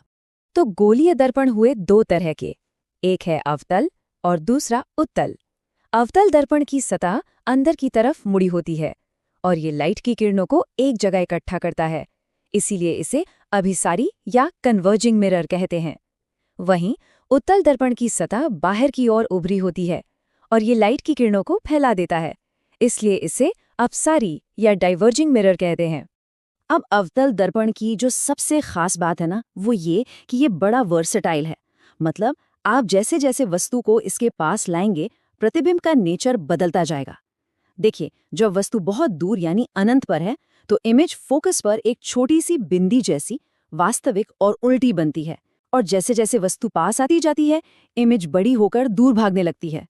हाँ, एक स्पेशल केस जरूर है, जब वस्तु पोल और फोकस के ठीक बीच में हो तब ये एक सीधी, बड़ी और आभासी इमेज बनाता है, बिल्कुल वैसी ही जैसी शेविंग मिरर में दिखती है। और जहां अवतल दर्पण इतने सारे केस दिखाता है, वहीं उत्तल दर्पण का मामला एकदम सीधा और प्रिडिक्टेबल है। आप वस्तु को कहीं भी रख दीजिए, ये हमेशा एक ही तरह की इमेज बनाएगा, आभासी, सीधी और वस्तु से छोटी। और ये इमेज हमेशा दर्पण के पीछे, पोल और फोकस के बीच ही बनेगी। तो भाई, इनका इस्तेमाल कहाँ होता है असल जिंदगी में? अवतल दर्पण को देखिए, डेंटिस्ट इसका इस्तेमाल दांतों को बड़ा करके देखने के लिए करते हैं। शेविंग मिरर में भी यही होता है। टॉर्च और गाड़ियों की हेडलाइट्स में प्रकाश को एक जगह फोकस करके एक पावरफुल बीम बनाने के लिए भी यही काम आता है। और उत्तल दर्पण, अरे वो तो हम सब रोज देखते हैं गाड़ियों के साइड व्यू मिरर में। ये हमेशा सीधी इमेज दिखाता है और पीछे का बहुत बड़ा एरिया कवर करता है। चलिए, अब परावर्तन को छोड़कर अपवर्तन की तरफ चलते हैं। कभी सोचा है पानी में रखी पेंसिल टेढ़ी क्यों दिखती है? या फिर किसी बाल्टी का तला असल में जितना गहरा होता है उससे ऊपर उठा हुआ क्यों महसूस होता है? इन सभी सवालों का एक ही जवाब है, प्रकाश का अपवर्तन। तो ये अपवर्तन है क्या? बहुत सिंपल है। जब लाइट तिरछा चलते हुए एक पारदर्शी मीडियम से दूसरे में जाती है तो वो अपने रास्ते से मुड़ जाती है। और ऐसा होता क्यों है? क्योंकि लाइट की स्पीड हर मीडियम में अलग अलग होती है। हवा में तेज, पानी में थोड़ी धीमी और कांच में तो और भी धीमी हो जाती है। अब जैसे परावर्तन के नियम थे, वैसे ही अपवर्तन के भी 2 नियम हैं। पहला वाला तो बिल्कुल वैसा ही है। आपतित किरण, अपवर्तित किरण और नॉर्मल, ये तीनों एक ही प्लेन में होते हैं। लेकिन दूसरा वाला बड़ा इंटरेस्टिंग है, जिसे हम कहते हैं स्नेल का नियम। ये कहता है कि आपतन कोण के साइन और अपवर्तन कोण के साइन का जो अनुपात होता है वो हमेशा कांस्टेंट रहता है, और इसी कांस्टेंट को हम कहते हैं अपवर्तनांक। तो ये अपवर्तनांक या रिफ्रैक्टिव इंडेक्स आखिर है क्या भला? आसान भाषा में कहें तो ये किसी भी मीडियम की लाइट को मोड़ने की ताकत है। जिस मीडियम का अपवर्तनांक जितना ज्यादा होगा वो प्रकाश को उतना ही ज्यादा मोड़ेगा। ऐसा इसलिए होता है क्योंकि वो मीडियम उतना ही ज्यादा सघन होता है और उसमें लाइट की स्पीड उतनी ही कम हो जाती है। अच्छा, अब जब हम अपवर्तन समझ ही गए हैं तो चलिए इसे लेंस पर लगाकर देखते हैं। हमारी आंखों से लेकर कैमरे, माइक्रोस्कोप और दूरबीन तक ये सारी कमाल की चीजें गोलीय लेंस के इसी सिद्धांत पर तो काम करती हैं। जैसे गोलीय दर्पण दो तरह के थे, वैसे ही लेंस भी दो तरह के होते हैं, उत्तल और अवतल। उत्तल लेंस बीच से मोटा और किनारों से पतला होता है। ये लाइट को एक बिंदु पर इकट्ठा करता है, इसलिए इसे कहते हैं अभिसारी लेंस। ठीक इसका उल्टा, अवतल लेंस बीच में पतला और किनारों पर मोटा होता है और ये लाइट की किरणों को फैला देता है, इसलिए ये एक अपसारी लेंस है। अगर आपको अवतल दर्पण का बिहेवियर याद है तो उत्तल लेंस को समझना बहुत आसान हो जाएगा। ये लगभग वैसा ही काम करता है। ये टेबल भी वही दिखाती है कि कैसे वस्तु के अलग अलग पोजीशंस के लिए ये वास्तविक, उल्टा, छोटा, बराबर या बड़ा हर तरह का प्रतिबिंब बना सकता है। और हाँ, अवतल दर्पण की तरह ये भी एक खास पोजीशन में एक बड़ी, सीधी और आभासी इमेज बनाता है, जैसे कि एक मैग्नीफाइंग ग्लास। और जैसे उत्तल दर्पण सीधा साधा था, ठीक वैसे ही अवतल लेंस का भी हिसाब किताब एकदम फिक्स है। ये हमेशा, चाहे जो हो जाए, एक ही तरह की इमेज बनाएगा, आभासी, सीधी और वस्तु से छोटी। और ये इमेज हमेशा वस्तु वाली साइड पर ही बनेगी। अब तक हमने ये तो समझ लिया कि इमेज कैसी बनती है। चलिए अब अपने आखिरी हिस्से में ये समझते हैं कि मैथ्स का इस्तेमाल करके ये कैसे पता करें कि इमेज कहाँ और कितनी बड़ी बनेगी। लेकिन इन फॉर्मूलों को यूज करने से पहले एक छोटा सा नियम समझना होगा, जिसे साइन कन्वेंशन कहते हैं। इसे बस एक ग्राफ पेपर की तरह सोचिए। दर्पण का पोल या लेंस का ऑप्टिकल सेंटर ये है हमारा ओरिजिन। अब यहाँ से जो भी दूरी दाईं तरफ नापेंगे वो पॉजिटिव होगी और बाईं तरफ वाली नेगेटिव। इसी तरह मुख्य अक्ष से ऊपर की हाइट पॉजिटिव होगी और नीचे की नेगेटिव। बस इतना ही है। तो ये रहा दर्पण सूत्र, 1/v + 1/u बराबर 1/f। यहाँ u है वस्तु की दूरी, v है प्रतिबिंब की दूरी और f है फोकस दूरी। अगर हमें इनमें से कोई दो चीजें पता हों तो हम तीसरी चीज आराम से निकाल सकते हैं। और अब देखिए लेंस का फॉर्मूला, जरा गौर से देखिए। दर्पण वाले फॉर्मूले से कितना मिलता जुलता है ना। बस एक छोटा सा फर्क है, 1/u के आगे प्लस की जगह यहाँ माइनस का साइन है। यही एक छोटा सा निशान इन दोनों की दुनिया को गणित में अलग करता है। आवर्धन या मैग्निफिकेशन, ये शब्द बताता है कि इमेज ऑब्जेक्ट के मुकाबले कितनी बड़ी या छोटी है। इसका फॉर्मूला दर्पण के लिए है m बराबर -v/u और लेंस के लिए है m बराबर +v/u। और हाँ, एक बहुत काम की बात याद रखिए, अगर m की वैल्यू नेगेटिव आए तो इसका सीधा मतलब है कि इमेज वास्तविक और उल्टी है। और सबसे आखिर में लेंस की क्षमता। हम सबने चश्मे के नंबर के बारे में सुना है ना, +2 या -1.5। ये असल में लेंस की पावर ही होती है, जिसे हम डायोप्टर में नापते हैं। ये बस मीटर में नापी गई फोकस दूरी का उल्टा यानी रेसिप्रोकल होता है। फॉर्मूला है P बराबर 1/f। जितनी ज्यादा पावर उतनी ही ज्यादा लाइट को मोड़ने की ताकत। तो चलिए अब तक जो भी सीखा है उसे एक प्रैक्टिकल सवाल से जोड़ते हैं।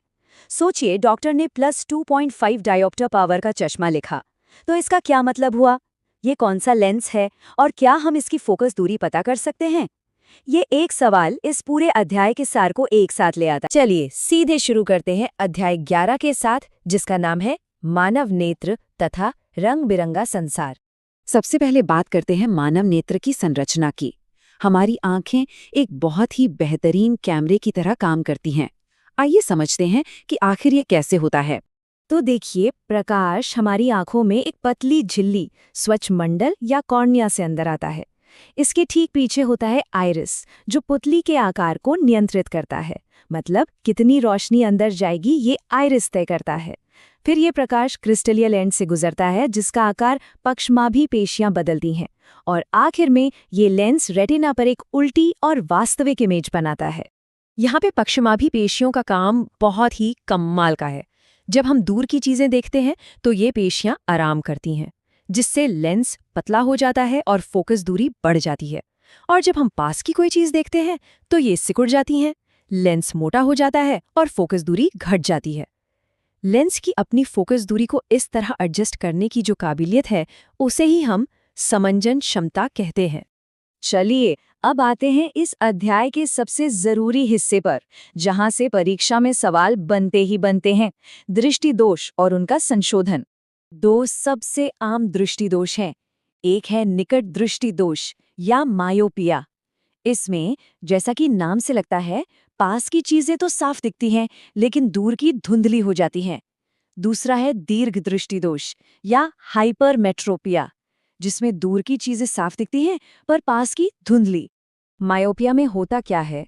इसमें दूर की किसी वस्तु से आने वाली रोशनी रेटिना पर फोकस होने के बजाय उसके सामने ही फोकस हो जाती है। इसके दो मुख्य कारण हो सकते हैं। या तो अभिनेत्र लेंस की गोलाई बहुत ज्यादा हो गई है या फिर नेत्र गोलक मतलब आई बॉल लंबा हो गया है। अब इस दोष को ठीक कैसे किया जाए? इसके लिए अवतल लेंस यानी कॉन्केव लेंस का चश्मा इस्तेमाल होता है। यह एक अपसारी लेंस है जो प्रकाश की किरणों को थोड़ा फैला देता है ताकि इमेज ठीक रेटिना पर जाकर बने। अब बात करते हैं हाइपरमेट्रोपिया की। इस दोष में पास रखी वस्तु की इमेज रेटिना पर नहीं बल्कि उसके पीछे बनती है। ऐसा इसलिए होता है क्योंकि या तो लेंस की फोकस दूरी बहुत ज्यादा हो गई है या फिर नेत्र गोलक सामान्य से छोटा हो गया है। और इसके सुधार के लिए हम इस्तेमाल करते हैं उत्तल लेंस यानी कॉन्वेक्स लेंस। ये एक अभिसारी लेंस है जो प्रकाश की किरणों को थोड़ा और मोड़कर इमेज को आगे खिसका देता है ताकि वो बिल्कुल सही जगह यानी रेटिना पर बन सके। ये टेबल एग्जाम के लिए एक क्विक रिवीजन है। याद रखिए, मायोपिया मतलब नेत्र गोलक लंबा और इलाज है अवतल लेंस। हाइपरमेट्रोपिया मतलब नेत्र गोलक छोटा और इलाज है उत्तल लेंस। और एक होता है प्रेसबायोपिया जो उम्र के साथ पक्षमाभी पेशियों के कमजोर होने से होता है। इसका सुधार बाइफोकल लेंस से किया जाता है। ठीक है, अब एक और बहुत ही दिलचस्प प्रकाशीय घटना को समझते हैं जिसे कहते हैं प्रकाश का विक्षेपण। जब सफेद रोशनी की कोई किरण किसी कांच के प्रिज्म से गुजरती है तो वो अपने 7 घटक रंगों में टूट जाती है। ऐसा इसलिए होता है क्योंकि हर रंग का प्रकाश अलग अलग एंगल पर मुड़ता है। बैंगनी रंग सबसे ज्यादा मुड़ता है और लाल रंग सबसे कम। रंगों के इसी बैंड को हम स्पेक्ट्रम कहते हैं, जिसे विबग्योर के क्रम से याद रखा जाता है। प्रकृति में इसका सबसे खूबसूरत उदाहरण है इंद्रधनुष। बारिश के बाद हवा में जो पानी की छोटी छोटी बूंदें रह जाती हैं वो लाखों छोटे छोटे प्रिज्म की तरह काम करती हैं। ये बूंदें सूरज की रोशनी का विक्षेपण, अपवर्तन और आंतरिक परावर्तन करती हैं और हमें आसमान में वो खूबसूरत सतरंगी चाप दिखाई देता है। हमारा अगला जरूरी विषय है वायुमंडलीय अपवर्तन। इसी की वजह से हमें कई प्राकृतिक प्रकाशीय घटनाएं देखने को मिलती हैं। हम सबने रात में तारों को टिमटिमाते हुए देखा है। इसकी वजह है हमारी पृथ्वी का वायुमंडल। तारों की रोशनी जब वायुमंडल की अलग अलग घनत्व वाली परतों से गुजरती है तो वो लगातार मुड़ती रहती है। इसी वजह से तारे की जो आभासी स्थिति है वो हमें बदलती हुई महसूस होती है और हम कहते हैं कि तारा टिमटिमा रहा है। तो फिर एक सवाल उठता है कि ग्रह क्यों नहीं टिमटिमाते? इसका सीधा सा कारण है दूरी। तारे हमसे बहुत बहुत दूर हैं, इसलिए वो प्रकाश के एक बिंदु की तरह हैं जिस पर अपवर्तन का असर साफ दिखता है, जबकि ग्रह हमारे काफी करीब हैं और एक बड़े स्रोत की तरह काम करते हैं। उनसे आने वाली रोशनी में जो भी बदलाव होता है उसका औसत मान लगभग 0 हो जाता है और टिमटिमाने का असर खत्म हो जाता है। वायुमंडलीय अपवर्तन का एक और दिलचस्प नतीजा ये है कि सूर्य हमें असल सूर्योदय से लगभग 2 मिनट पहले ही दिखने लगता है और असल सूर्यास्त के 2 मिनट बाद तक दिखता रहता है। मतलब दिन हमें लगभग 4 मिनट लंबा महसूस होता है। और अब हमारी आखिरी प्रमुख प्रकाशीय घटना, जिसे हम कहते हैं प्रकाश का प्रकीर्णन या स्कैटरिंग ऑफ लाइट। टिंडल प्रभाव तब होता है जब प्रकाश की किरण अपने रास्ते में आने वाले छोटे छोटे कणों से टकराकर बिखर जाती है और हमें प्रकाश का रास्ता साफ साफ दिखने लगता है। इसका सबसे अच्छा उदाहरण है जब किसी घने जंगल में पेड़ों के बीच से सूरज की रोशनी आती है तो हमें वो किरणें साफ दिखाई देती हैं। तो वो मशहूर सवाल, आसमान नीला क्यों है? वजह यही प्रकीर्णन है। हमारे वायुमंडल में मौजूद हवा के अणु और दूसरे सूक्ष्म कण नीले और बैंगनी रंग जैसे छोटे तरंगदैर्घ्य वाले प्रकाश को बाकी रंगों के मुकाबले कहीं ज्यादा बिखेर देते हैं। और यही बिखरा हुआ नीला प्रकाश जब हमारी आंखों में पहुंचता है तो हमें आसमान नीला दिखाई देता है। इसी सिद्धांत का एक बहुत ही प्रैक्टिकल इस्तेमाल है खतरे के सिग्नलों का लाल होना।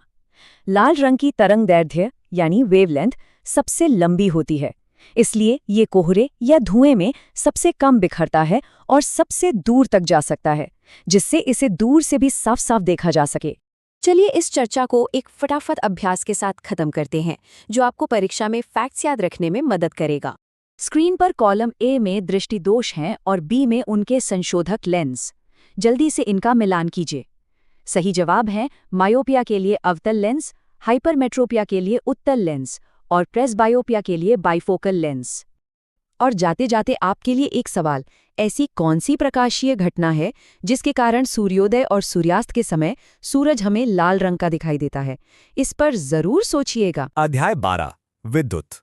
ये सिविल सेवा परीक्षाओं के विज्ञान और प्रौद्योगिकी खंड के लिए एक बेहद जरूरी विषय है। तो चलिए इसे विस्तार से समझते हैं। सबसे पहले शुरुआत करते हैं बिल्कुल बुनियादी बातों से, विद्युत धारा और परिपथ। समझिए कि ये इस पूरे अध्याय की नींव है और अगर ये नींव मजबूत हो गई तो आगे सब कुछ आसान हो जाएगा। तो विद्युत परिपथ आखिर है क्या? देखिए, ये विद्युत धारा का एक लगातार और बंद रास्ता है। यहाँ दो शब्द बहुत अहम हैं, सतत मतलब कंटिन्यूअस और बंद मतलब क्लोज्ड। अगर ये रास्ता कहीं से भी टूट गया या खुला रह गया तो परिपथ अधूरा हो जाता है और करंट का बहना तुरंत रुक जाता है। इस डायग्राम में एक बिल्कुल सरल सा परिपथ दिखाया गया है। इसमें क्या क्या है? एक सेल जो पोटेंशियल डिफरेंस यानी विभवांतर पैदा करता है ताकि आवेश बह सके। फिर एक बल्ब है जो हमारा लोड है। एक प्लग कुंजी जिसे हम स्विच भी कहते हैं जो परिपथ को चालू या बंद करने के काम आती है। और आखिर में है एमीटर जो हमें बताता है कि परिपथ में कितनी धारा बह रही है। अब आते हैं एक बहुत ही जरूरी कॉन्सेप्ट पर जहां से अक्सर सवाल बनते हैं, करंट और विभवांतर को नापते कैसे हैं। देखिए, करंट नापने के लिए हम एमीटर का इस्तेमाल करते हैं और इसे हमेशा परिपथ में श्रेणीक्रम सीरीज में लगाते हैं ताकि सारा का सारा करंट इसके अंदर से होकर गुजरे। वहीं विभवांतर नापने के लिए वोल्टमीटर का इस्तेमाल होता है और इसे हमेशा उन दो बिंदुओं के पार्श्वक्रम पैरेलल में जोड़ा जाता है जिनके बीच का विभवांतर हमें पता करना है। ये कनेक्शन का तरीका याद रखना बेहद जरूरी है। चलिए अब बात करते हैं ओम के नियम की। ये वो नियम है जो वोल्टेज, करंट और प्रतिरोध के बीच के सबसे बुनियादी रिश्ते को समझाता है। ओम का नियम कहता है कि अगर तापमान स्थिर रहे तो किसी तार के सिरों के बीच का विभवांतर V उसमें बहने वाली धारा I के सीधे समानुपाती होता है। यहाँ जो शर्त है ना, तापमान स्थिर रहना चाहिए, ये बहुत बहुत जरूरी है। इसे बिल्कुल मत भूलिएगा। इसे गणित में कैसे लिखते हैं? V समानुपाती है I के, और जब हम ये समानुपात का निशान हटाते हैं तो एक स्थिरांक यानी कांस्टेंट आता है R, जिसे हम तार का प्रतिरोध कहते हैं। तो हमारा अंतिम समीकरण बन जाता है V = I × R। VI graph इस रिश्ते को एकदम साफ दिखाता है। आप देखिए, जैसे जैसे विभवांतर V बढ़ रहा है, धारा I भी ठीक उसी अनुपात में बढ़ रही है। इसका नतीजा होता है एक सीधी रेखा वाला ग्राफ जो मूल बिंदु से शुरू होता है। ये ग्राफ ही ओम के नियम का सबसे बड़ा ग्राफिकल सबूत है। तो ये प्रतिरोध R है क्या चीज? सीधी सी भाषा में ये किसी भी चालक का वो गुण है जो अपने अंदर से बहने वाले आवेशों के प्रवाह में रुकावट डालता है, उनका विरोध करता है। इसका एसआई मात्रक ओम है और इसे हम ग्रीक अक्षर ओमेगा से दिखाते हैं। अब एक बहुत स्वाभाविक सवाल उठता है, किसी चालक का प्रतिरोध आखिर किन चीजों पर निर्भर करता है? देखिए, किसी भी तार का प्रतिरोध 3 मुख्य बातों पर निर्भर करता है। पहली है उसकी लंबाई L। तार जितना ज्यादा लंबा होगा, प्रतिरोध भी उतना ही ज्यादा होगा। दूसरी है उसकी मोटाई यानी अनुप्रस्थ काट का क्षेत्रफल A। तार जितना मोटा होगा, प्रतिरोध उतना ही कम होगा। और तीसरी और सबसे अहम चीज है वो तार किस पदार्थ का बना है। इन सभी बातों को जब हम एक फॉर्मूले में पिरोते हैं तो हमें मिलता है R equals to rho L upon A। यहाँ पर ये जो रो है, जिसे रो कहते हैं, ये पदार्थ की प्रतिरोधकता है। ये हर पदार्थ का अपना एक खास गुण होता है। तांबे का अलग, चांदी का अलग, लोहे का अलग। ये लंबाई या मोटाई पर निर्भर नहीं करता। अब हम एक ऐसे टॉपिक पर आ रहे हैं जहां से परीक्षा में सवाल बनना लगभग तय होता है। प्रतिरोधकों का संयोजन, मतलब सीरीज और पैरेलल कॉम्बिनेशन। इस टेबल को जरा ध्यान से देखिए। श्रेणी क्रम में करंट के बहने का सिर्फ एक ही रास्ता होता है, इसलिए हर प्रतिरोधक में से बराबर करंट बहता है, लेकिन वोल्टेज बढ़ जाता है। पार्श्व क्रम में ठीक इसका उल्टा होता है। करंट को कई रास्ते मिलते हैं तो वो बढ़ जाता है, लेकिन वोल्टेज सबको बराबर मिलता है। पर इन दोनों में सबसे बड़ा और प्रैक्टिकल अंतर तब दिखता है जब सर्किट में कोई एक चीज खराब हो जाए। चलिए देखते हैं। ये एक श्रेणी क्रम परिपथ है। देखिए, जैसे ही एक बल्ब फ्यूज होता है, करंट का वो इकलौता रास्ता ही टूट जाता है। नतीजा, पूरा सर्किट बंद हो जाता है और सारे के सारे बल्ब बुझ जाते हैं। यही श्रेणी क्रम संयोजन की सबसे बड़ी कमी है। और अब जरा पार्श्व क्रम संयोजन को देखिए। यहां भी 3 बल्ब हैं। जब एक बल्ब फ्यूज होता है तो बाकी दोनों जलते रहते हैं। ऐसा इसलिए हुआ क्योंकि करंट के पास बहने के लिए अभी भी दूसरे रास्ते मौजूद हैं। और बस यही वजह है कि हमारे घरों की वायरिंग हमेशा पार्श्व क्रम में ही की जाती है। जब भी किसी तार से, जिसमें कुछ प्रतिरोध हो, करंट बहता है तो वो तार गर्म हो जाता है। दरअसल विद्युत ऊर्जा का कुछ हिस्सा ऊष्मा ऊर्जा में बदल जाता है। इसी को विद्युत धारा का तापीय प्रभाव कहते हैं। जूल के तापन नियम के मुताबिक पैदा होने वाली गर्मी H धारा के वर्ग I² प्रतिरोध R और समय के गुणनफल के बराबर होती है। फॉर्मूला है H = I² RT। इससे एक बात साफ है, अगर आप करंट को 2 गुना करेंगे तो गर्मी 4 गुना बढ़ जाएगी। इसका इस्तेमाल हम अपनी रोजमर्रा की जिंदगी में हर जगह देखते हैं। जैसे बिजली के बल्ब में टंगस्टन का फिलामेंट होता है। क्यों? क्योंकि इसका गलनांक बहुत ज्यादा होता है, ये जल्दी पिघलता नहीं। या फिर इलेक्ट्रिक आयरन और टोस्टर में नाइक्रोम जैसी मिश्र धातुओं का इस्तेमाल होता है। ऐसा इसलिए क्योंकि इनकी प्रतिरोधकता भी ज्यादा होती है और ये ज्यादा तापमान पर भी आसानी से जलते नहीं, यानी ऑक्सीडाइज नहीं होते। चलिए, अब इस अध्याय के सबसे जरूरी फॉर्मूलों पर एक तेज नजर डालते हैं, जो परीक्षा के लिए आपको बिल्कुल याद होने चाहिए। पहला, ओम का नियम V = IR। ये विभवांतर, धारा और प्रतिरोध के बीच का रिश्ता बताता है। दूसरा, जूल का तापन नियम H = I² RT। इससे हम उत्पन्न हुई ऊष्मा की गणना करते हैं। और तीसरा, विद्युत शक्ति का सूत्र P = VI। ये बताता है कि ऊर्जा कितनी तेजी से इस्तेमाल हो रही है। इन सभी सूत्रों और कॉन्सेप्ट्स को समझना परीक्षा में सफलता के लिए बहुत जरूरी है। नमस्कार, आज हम शुरू कर रहे हैं अध्याय 13, विद्युत धारा की चुंबकीय प्रभाव। चलिए सीधे इस बहुत ही महत्वपूर्ण विषय को समझते हैं। इस चर्चा में हम कुछ खास टॉपिक्स पर फोकस करेंगे। हम शुरुआत करेंगे चुंबकीय क्षेत्र और उसकी रेखाओं से, फिर दक्षिण हस्त अंगुष्ठ नियम को समझेंगे। इसके बाद परिनालिका और विद्युत चुंबक पर बात करेंगे और फिर मोटर और जनरेटर के पीछे के सिद्धांत को जानेंगे। तो सबसे पहले चलिए समझते हैं कि ये चुंबकीय क्षेत्र और रेखाएं आखिर हैं क्या। कहानी शुरू होती है 1820 से, जब हैंस क्रिश्चियन ओस्टेड ने गलती से एक बहुत बड़ी खोज कर ली। उन्होंने देखा कि जब भी किसी तार से बिजली गुजरती है तो पास में रखा हुआ कंपास हिलने लगता है। बस यहीं से पता चला कि बिजली और चुंबकत्व का आपस में गहरा रिश्ता है। तो फिर ये चुंबकीय क्षेत्र है क्या? देखिए, ये किसी भी चुंबक के चारों ओर का एक प्रभाव क्षेत्र है, एक ऐसा इलाका जहां उसका जोर, उसका बल महसूस किया जा सकता है। और हाँ, ये एक सदिश राशि है, मतलब इसकी एक ताकत तो है ही, साथ ही एक खास दिशा भी होती है। इस अदृश्य क्षेत्र को देखने का एक बड़ा ही अच्छा तरीका है। अगर आप किसी छड़ चुंबक के पास लोहे का बुरादा छिड़क दें तो वो खुद को एक खास पैटर्न में सजा लेता है। ये बुरादा असल में उन अदृश्य बल रेखाओं पर जम जाता है जिन्हें हम चुंबकीय क्षेत्र रेखाएं कहते हैं।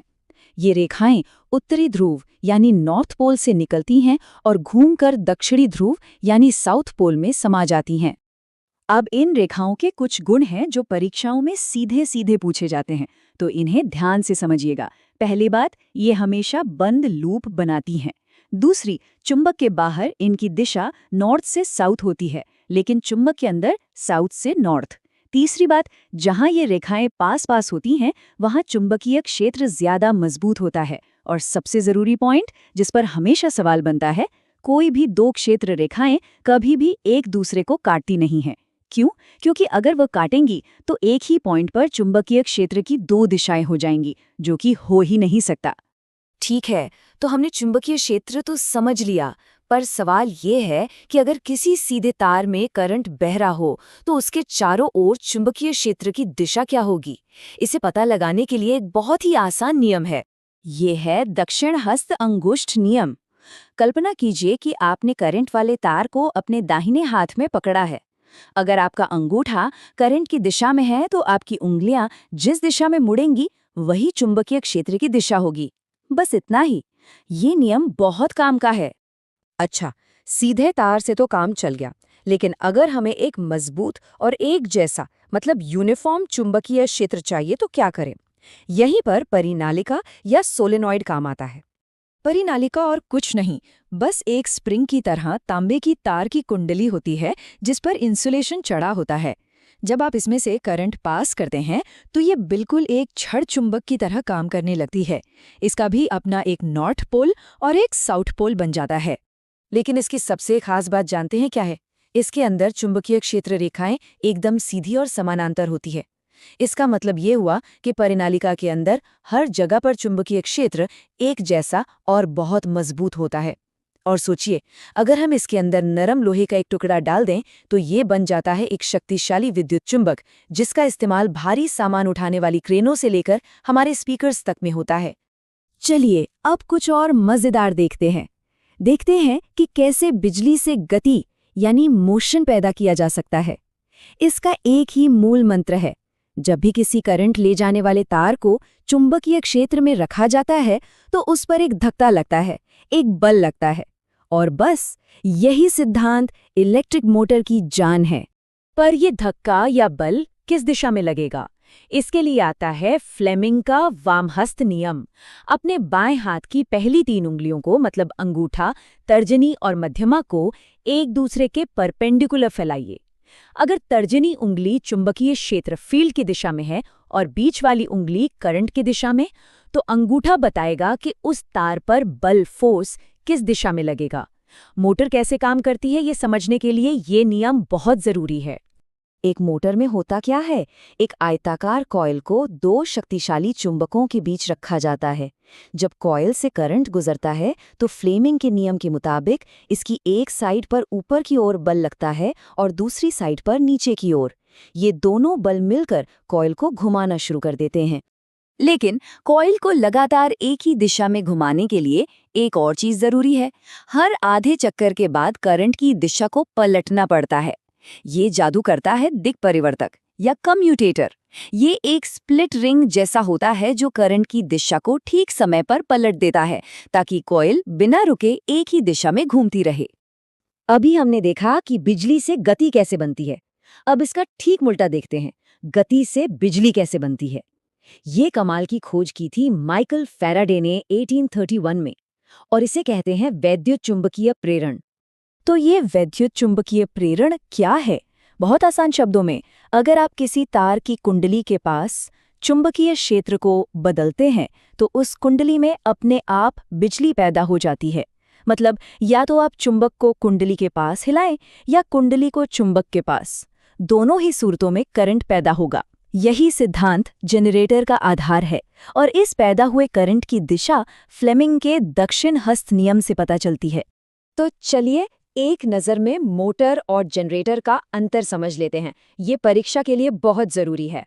देखिए, मोटर का सिद्धांत है करंट पर लगने वाला बल, जबकि जनरेटर का सिद्धांत है वैद्युत चुंबकीय प्रेरण।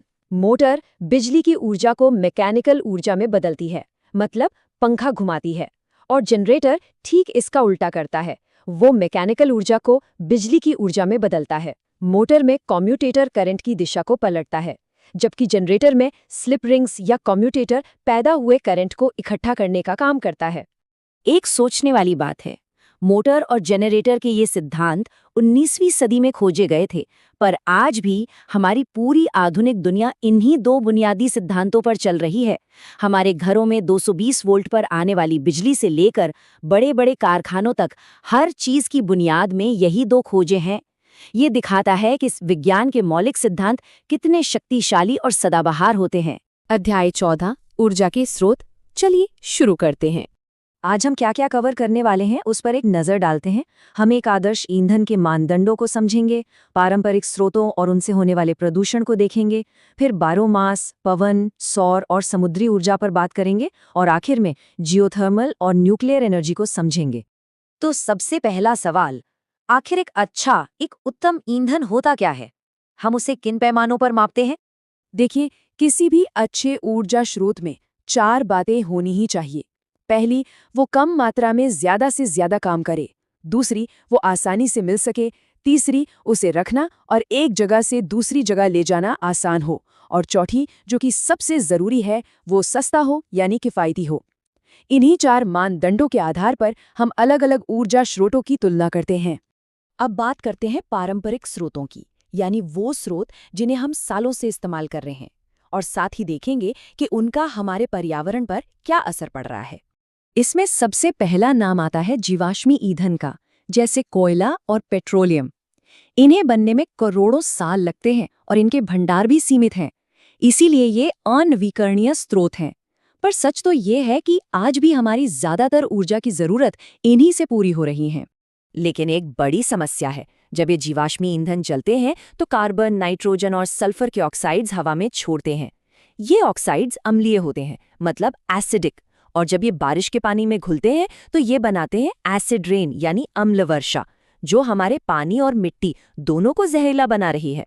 और हाँ, कार्बन डाइऑक्साइड जैसी ग्रीन हाउस गैसेज तो ग्लोबल वार्मिंग का कारण है ही। अच्छा, ऊर्जा बनती कैसे है ये भी समझना जरूरी है। एक तरफ है थर्मल पावर प्लांट, जहां कोयला जलाकर गर्मी पैदा की जाती है, उससे पानी की भाप बनती है और वो भाप टरबाइन को घुमाती है। दूसरी तरफ है हाइड्रो पावर प्लांट, जहां बांध में जमा पानी की स्थितिज ऊर्जा को गतिज ऊर्जा में बदलकर टरबाइन घुमाई जाती है। मतलब दोनों में अंततः लक्ष्य एक ही है, टरबाइन घुमाकर बिजली बनाना। चलिए, अब पारंपरिक स्रोतों से आगे बढ़कर कुछ नवीकरणीय विकल्पों को देखते हैं, जो परीक्षाओं के लिहाज से बहुत अहम है। बायोमास और पवन ऊर्जा। बायोगैस प्लांट काम कैसे करता है? बहुत आसान है। सबसे पहले गोबर और पानी का घोल, जिसे स्लरी कहते हैं, तैयार किया जाता है। फिर इसे एक बंद टैंक यानी डाइजेस्टर में डाल दिया जाता है, जहां ऑक्सीजन नहीं होती। यहाँ कुछ खास सूक्ष्मजीव इस घोल को सड़ाते हैं और इस प्रक्रिया से मीथेन गैस बनती है, जिसे हम बायोगैस कहते हैं। बायोगैस इतना बेहतरीन ईंधन क्यों है? क्योंकि इसमें 75% तक मीथेन होती है। और मीथेन की खास बात यह है कि ये बिना धुएं के जलती है और जलने के बाद कोई राख भी नहीं छोड़ती। इसीलिए ये एक बहुत ही साफ सुथरा ईंधन है। अब आते हैं पवन ऊर्जा पर। विंड टरबाइन या पवन चक्की को चलाने के लिए एक शर्त है, हवा की रफ्तार कम से कम 15 किलोमीटर प्रति घंटा होनी ही चाहिए। इससे कम रफ्तार पर टरबाइन घूमेगी नहीं और बिजली पैदा नहीं होगी। आपको पता है, डेनमार्क को पवनों का देश भी कहते हैं। वो अपनी 25% से ज्यादा बिजली पवन ऊर्जा से ही बनाते हैं। अगर भारत की बात करें तो हम इस मामले में दुनिया में 5वें नंबर पर हैं, और कन्याकुमारी के पास हमारा एक विशाल विंड फार्म है जो 380 मेगावाट बिजली पैदा करता है। चलिए, अब प्रकृति के 2 सबसे बड़े पावर हाउस की बात करते हैं, हमारा सूरज और विशाल महासागर। सौर उपकरणों से जुड़े कुछ तथ्य सीधे सीधे परीक्षा में पूछे जाते हैं, जैसे सोलर कुकर की सतह काली क्यों होती है? ताकि वो ज्यादा से ज्यादा गर्मी सोख सके। और उस पर कांच का ढक्कन क्यों होता है? ताकि गर्मी अंदर ही फंसी रहे, बिल्कुल ग्रीन हाउस की तरह। दूसरी बात, सोलर सेल किससे बनते हैं? इसका जवाब है सिलिकॉन। और पैनल में इन सेलों को जोड़ने के लिए महंगी धातु चांदी का इस्तेमाल होता है, जिससे इसकी लागत बढ़ जाती है। अब समंदर की बात करें तो यहाँ से हमें 3 तरह की ऊर्जा मिल सकती है। पहली है ज्वारीय ऊर्जा, जो चांद के गुरुत्वाकर्षण से उठने वाले ज्वार भाटे से बनती है। दूसरी है तरंग ऊर्जा, जो समंदर की लहरों से पैदा होती है। और तीसरी है OTEC, यानी ओशन थर्मल एनर्जी कन्वर्जन। अब ये ओटेक क्या है? इसका सिद्धांत बड़ा दिलचस्प है। देखिए, समुद्र की सतह का पानी गर्म होता है और गहराई का पानी ठंडा। अगर इन दोनों के तापमान में कम से कम 20 डिग्री सेल्सियस का अंतर हो, तो इस अंतर का इस्तेमाल करके बिजली बनाई जा सकती है। इसी तकनीक को ओटेक कहते हैं। चलिए अब अपने अंतिम खंड पर आते हैं, जहां हम कुछ और उन्नत ऊर्जा स्रोतों यानी जियोथर्मल और न्यूक्लियर एनर्जी को जानेंगे। भूतापीय ऊर्जा, जैसा कि नाम से ही जाहिर है, पृथ्वी की गर्मी से मिलने वाली ऊर्जा है। हमारी पृथ्वी के अंदर कुछ हॉटस्पॉट्स हैं, जहां पिघली हुई चट्टानें जमीन के पानी को गर्म करके भाप में बदल देती हैं। बस इसी भाप से टरबाइन चलाकर बिजली बना ली जाती है। अब बात करते हैं नाभिकीय विखंडन की। इसमें यूरेनियम जैसे किसी भारी परमाणु के नाभिक पर न्यूट्रॉन से हमला किया जाता है। इससे वो नाभिक 2 छोटे नाभिकों में टूट जाता है और इस प्रक्रिया में बहुत बहुत ज्यादा ऊर्जा निकलती है। अंदाजा लगाइए, एक कार्बन परमाणु को जलाने से जितनी ऊर्जा मिलती है, उससे करीब करीब 1 करोड़ गुना ज्यादा। विखंडन और संलयन, इन दोनों में फर्क समझना बहुत जरूरी है। विखंडन का मतलब है टूटना। इसमें भारी नाभिक टूटता है, जैसा कि न्यूक्लियर पावर प्लांट में होता है। और संलयन का मतलब है जुड़ना। इसमें हल्के नाभिक जुड़कर भारी नाभिक बनाते हैं, जैसा कि हमारे सूरज और बाकी तारों में होता है। संलयन के लिए बहुत ज्यादा तापमान और दबाव की जरूरत पड़ती है। तो फिर न्यूक्लियर एनर्जी के साथ सबसे बड़ी चुनौती क्या है? वो है इसका कचरा। इस्तेमाल के बाद जो परमाणु ईंधन बचता है, वो हजारों सालों तक खतरनाक रेडिएशन छोड़ता रहता है। उसे सुरक्षित तरीके से स्टोर करना और ठिकाने लगाना ही सबसे बड़ी और सबसे गंभीर चुनौती है। तो कुल मिलाकर हम ऊर्जा के सभी स्रोतों को 2 हिस्सों में बांट सकते हैं।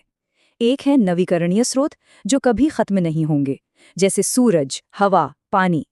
और दूसरे हैं अनवीकरणीय स्रोत, जिनके भंडार सीमित हैं और जो एक न एक दिन खत्म हो जाएंगे, जैसे कोयला, पेट्रोल और न्यूक्लियर फ्यूल। चलिए अब 2 सबसे जरूरी बातों को फटाफट याद कर लेते हैं। बायोगैस का मुख्य घटक क्या है? मीथेन। और सोलर सेल का मुख्य पदार्थ सिलिकॉन। ये दोनों तथ्य याद रखिएगा, परीक्षा के लिए बेहद जरूरी हैं। चलिए आज बात करते हैं अध्याय 15 की, हमारा पर्यावरण। ये एक ऐसा टॉपिक है जो न सिर्फ एग्जाम्स के लिए बहुत जरूरी है, बल्कि हमारे आसपास की दुनिया को समझने के लिए भी, है ना? तो आइए इसके कुछ सबसे जरूरी कॉन्सेप्ट्स को फटाफट समझते हैं। तो आज हम क्या क्या कवर करने वाले हैं? सबसे पहले पारितंत्र की बिल्कुल बेसिक बात करेंगे, फिर देखेंगे कि खाने की चेन में एनर्जी कैसे बहती है। इसके बाद जैव आवर्धन के खतरों को जानेंगे, फिर ओजोन लेयर की कहानी समझेंगे और आखिर में कचरा मैनेजमेंट की चुनौतियों पर भी एक नजर डालेंगे। तो चलिए शुरू करते हैं हमारे पहले टॉपिक से, पारितंत्र।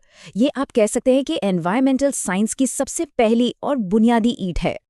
तो पारितंत्र या इकोसिस्टम आखिर है क्या? बहुत ही आसान भाषा में कहें तो ये किसी भी जगह के सभी जिंदा जीवों और बेजान चीजों का मिला-जुला सिस्टम है, जहां सब एक दूसरे पर डिपेंड करते हैं। जैसे जंगल, ये एक नेचुरल इकोसिस्टम है। वहीं दूसरी तरफ कोई बगीचा या खेत, ये एक आर्टिफिशियल या मानव निर्मित इकोसिस्टम कहलाता है।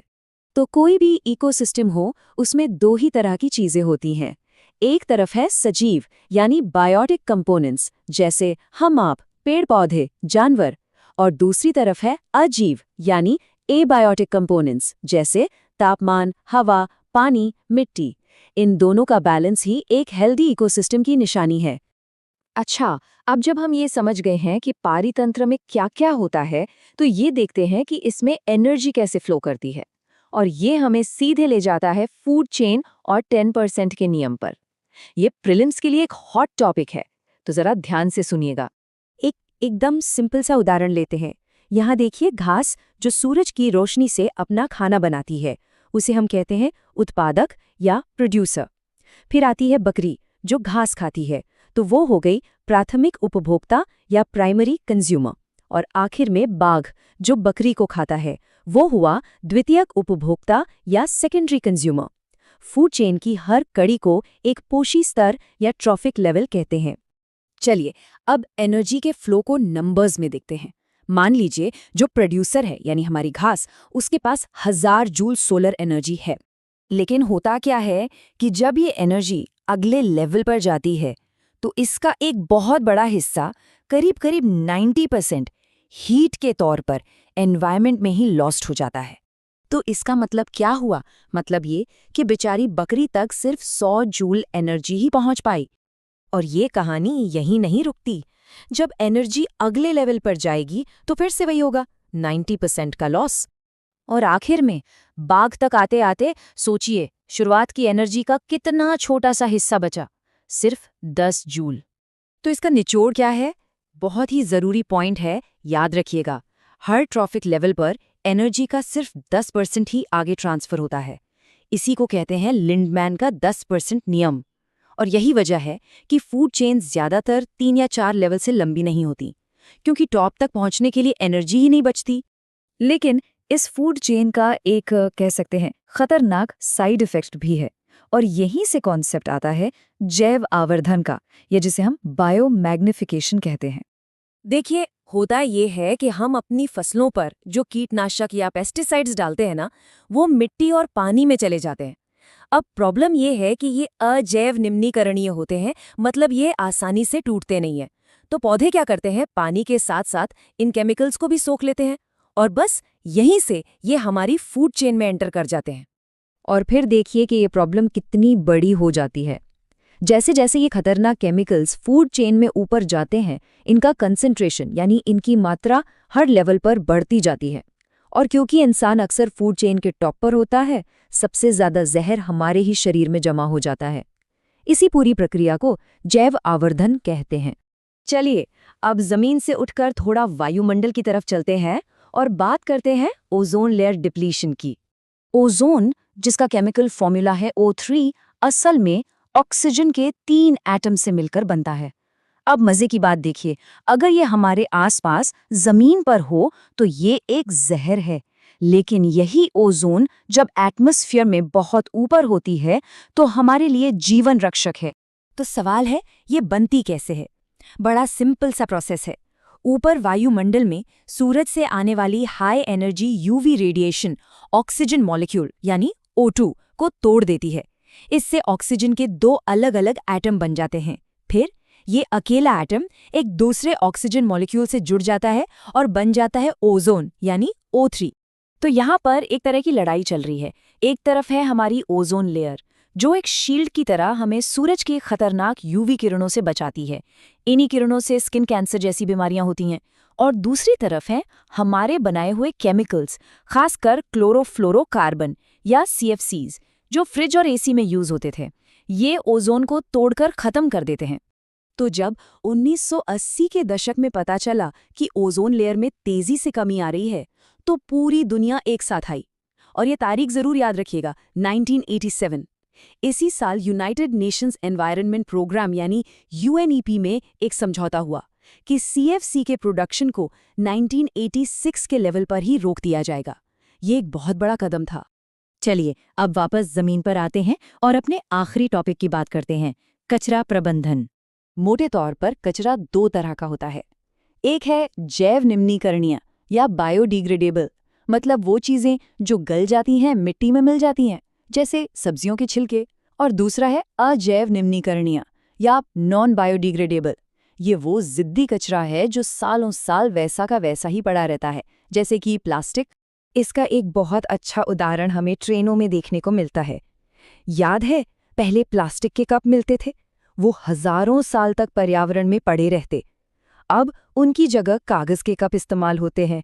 ये एक छोटा सा बदलाव है, लेकिन इससे अजैव निम्नीकरणीय कचरे को कम करने में काफी मदद मिलती है। तो परीक्षा के लिए पहला की पॉइंट एकदम रट लीजिए, ऊर्जा प्रवाह का 10% नियम। और दूसरा ओजोन का फॉर्मूला है O3।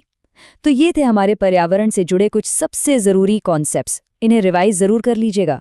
आज का हमारा विषय है अध्याय 16, प्राकृतिक संसाधनों का संपोषित प्रबंधन। ये एक ऐसा विषय है जो सिविल सेवा परीक्षाओं के लिहाज से बहुत ही महत्वपूर्ण है। तो चलिए इसे गहराई से समझते हैं।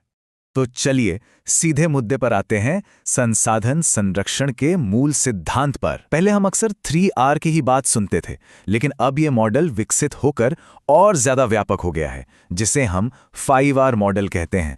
तो देखिए, पहले तो हम सब रिड्यूस, रीयूज और रिसाइकल, इन 3 Rs के बारे में ही जानते थे, है ना? लेकिन अब ये कॉन्सेप्ट और भी ज्यादा मजबूत हो गया है। इसमें दो बहुत ही जरूरी कदम और जुड़ गए हैं। पहला है रिफ्यूज, मतलब जिस चीज की जरूरत नहीं उसे लेने से ही मना कर दो। और दूसरा है रीपर्पस, यानी किसी पुरानी चीज को एक नया काम, एक नया मकसद दे देना। तो अब ये 3 नहीं बल्कि पूरे 5 सिद्धांत हैं जो मिलकर एक बहुत ही असरदार फ्रेमवर्क तैयार करते हैं। अच्छा, अब एक बहुत ही इंपॉर्टेंट पॉइंट पर आते हैं जो अक्सर एग्जाम्स में पूछ लिया जाता है। सवाल यह है कि रीयूज यानी किसी चीज को बस दोबारा इस्तेमाल कर लेना रीसाइक्लिंग से बेहतर क्यों है? देखिए, इसका जवाब बहुत सीधा है, एनर्जी। जब हम किसी चीज को रीयूज करते हैं तो 0 एक्स्ट्रा एनर्जी लगती है, लेकिन जब हम रिसाइकल करते हैं तो उस पुरानी चीज को गलाकर प्रोसेस करके नई चीज बनाने में काफी ज्यादा ऊर्जा खर्च हो जाती है। बस यही फर्क है। चलिए, अब इन 5R के सिद्धांतों को एक बहुत ही कॉम्प्लेक्स रिसोर्स यानी हमारे जंगलों पर लागू करके देखते हैं और ये भी समझते हैं कि इन वनों से जुड़ाव रखने वाले यानी इनके दावेदार कौन-कौन से समूह हैं। यहाँ 4 मुख्य दावेदार दिखते हैं और उनके हित अक्सर एक दूसरे से टकराते हैं। देखिए, एक तरफ हैं स्थानीय लोग जिनकी तो पूरी जिंदगी ही जंगल पर टिकी है। फिर आता है वन विभाग जिसके पास जमीन का मालिकाना हक है और जो संसाधनों को कंट्रोल करता है। तीसरे हैं उद्योगपति जिन्हें अपने कारखानों के लिए कच्चा माल चाहिए, जैसे लकड़ी, तेंदू के पत्ते। और आखिर में है प्रकृति प्रेमी जो चाहते हैं कि जंगल और उसकी जैव विविधता अपने असली रूप में बची रहे। इन सभी के हितों का ये टकराव ही वन प्रबंधन को इतना मुश्किल बना देता है। और जानते हैं, इसी टकराव ने हमारे देश में कई बड़े बड़े संरक्षण आंदोलनों को जन्म दिया है। 2 सबसे शानदार उदाहरण हमारे सामने हैं। पहला, 1731 का वो अविश्वसनीय बलिदान जब अमृता देवी बिश्नोई और 363 लोगों ने राजस्थान में खेजड़ी के पेड़ों को बचाने के लिए अपनी जान तक दे दी। और दूसरा, 1970 के दशक का वो मशहूर चुपको आंदोलन जब गढ़वाल की महिलाएं पेड़ों को कटने से बचाने के लिए उनसे चिपक गई थीं। ये दोनों ही आंदोलन दिखाते हैं कि जब समुदाय एक साथ खड़ा होता है तो क्या कुछ मुमकिन है। अब वनों से आगे बढ़ते हैं और एक और जरूरी संसाधन यानी पानी की बात करते हैं। देखते हैं कि हमारे पूर्वजों ने अपने ज्ञान का इस्तेमाल करके पानी बचाने के लिए पूरे भारत में कैसी अद्भुत पारंपरिक प्रणालियां बनाई थीं। ये लिस्ट देखें, ये भारत के अलग अलग राज्यों की सदियों पुरानी जल संचयन तकनीकें हैं। राजस्थान में खादिन और टांका हैं, तो बिहार में आहर और पाइन, हिमाचल प्रदेश में कुल और तमिलनाडु में एरिस यानी टैंक। ये सब टिकाऊ जल प्रबंधन की एक ऐसी शानदार विरासत है जो आज के दौर में भी उतनी ही जरूरी है। तो यहाँ सबसे कमाल की बात यह है कि ये सिस्टम सिर्फ सतह पर पानी जमा नहीं करते, इनका असली काम तो जमीन के नीचे होता है, ग्राउंड वाटर को रिचार्ज करना। होता क्या है कि बारिश का पानी तेजी से बहकर बर्बाद होने के बजाय इन ढांचों में रुकता है और धीरे धीरे जमीन में सोख लिया जाता है। इससे भूमिगत जल स्तर ऊपर आता है, कुएं साल भर पानी देते हैं और पानी भाप बनकर उड़ता भी नहीं। चलिए, अब उन संसाधनों का रुख करते हैं जिनका मैनेजमेंट शायद सबसे बड़ी चुनौती है, हमारे सीमित जीवाश्म ईंधन यानी कोयला और पेट्रोलियम। ये समझने वाली बात है कि कोयला और पेट्रोलियम बनते कैसे हैं। ये लाखों करोड़ों साल पहले जमीन में दबे पेड़ पौधों और जीवों के गलने से बनते हैं। इन्हें बनने में इतना लंबा वक्त लगता है, यही वजह है कि ये नॉन रिन्यूएबल हैं और हमें इनका इस्तेमाल बहुत ही ज्यादा सावधानी से करना होगा। और ये आंकड़े तो हमें एक बहुत ही कड़वी सच्चाई दिखाते हैं। अगर हम आज की ही रफ्तार से इन्हें इस्तेमाल करते रहे तो माना जाता है कि पेट्रोलियम के भंडार अगले 40 साल में खत्म हो सकते हैं। कोयला थोड़ा ज्यादा है, करीब 200 साल तक चल सकता है। ये आंकड़े हमें फिर से 5R के पहले सिद्धांत रिड्यूस यानी खपत कम करने की अहमियत याद दिलाते हैं। और बात सिर्फ इनके खत्म होने की नहीं है, इनको जलाने से जो प्रदूषण होता है उसकी कीमत भी बहुत बड़ी है। इनसे कार्बन डाइऑक्साइड निकलती है जो ग्लोबल वार्मिंग की बड़ी वजह है। साथ ही नाइट्रोजन और सल्फर के ऑक्साइड्स जो एसिड रेन और खतरनाक स्मॉग पैदा करते हैं। ये सारी बातें हमें एक बड़ी पिक्चर की तरफ ले जाती हैं, एक ऐसी गाइडलाइन जो इन सभी संसाधनों के मैनेजमेंट का रास्ता दिखाती है, और वो है संपोषित विकास यानी सस्टेनेबल डेवलपमेंट। संपोषित विकास का सीधा सा मतलब है कि हम आज अपनी ज़रूरतें पूरी करने के लिए विकास ज़रूर करें, लेकिन इस तरह से करें कि हमारी आने वाली पीढ़ियों को अपनी ज़रूरतें पूरी करने में कोई मुश्किल ना हो। मतलब इसमें आर्थिक विकास, पर्यावरण की सुरक्षा और सामाजिक बराबरी तीनों के बीच एक बैलेंस बनाना होता है। भारत में इसका एक बहुत अच्छा उदाहरण गंगा नदी को फिर से जीवंत करने की कोशिशें हैं। इसकी शुरुआत 1985 में गंगा एक्शन प्लान से हुई थी और फिर 2014 में इसे और बड़े और बेहतर रूप में नमामि गंगे मिशन के तौर पर लॉन्च किया गया। ये दिखाता है कि अब देश रिसोर्स मैनेजमेंट के लिए ज़्यादा व्यापक और इंटीग्रेटेड पॉलिसी की तरफ बढ़ रहा है। तो आखिर में ये सब हमें एक बहुत बड़े और ज़रूरी सवाल पर लाकर खड़ा कर देता है। एक ऐसा सवाल जो आज हर पॉलिसी मेकर के दिमाग में है। एक तरफ विकास की ज़रूरतें हैं, दूसरी तरफ पर्यावरण को बचाने की जिम्मेदारी, और इन दोनों के बीच एक बढ़ती हुई आबादी। तो सवाल यह है कि इन परस्पर विरोधी ज़रूरतों के बीच एक असली, एक सच्चा संतुलन कैसे बनाया जा सकता है। ये वाकई एक बहुत बड़ी चुनौती है। यूपीएससी और स्टेट पीएससी की बेहतरीन तैयारी के लिए जुड़े रहिए शारदा ऑनलाइन क्लासेस के साथ। अगर ये वीडियो पसंद आया तो इसे सब्सक्राइब करें और अपने दोस्तों के साथ शेयर ज़रूर करें। जय हिंद।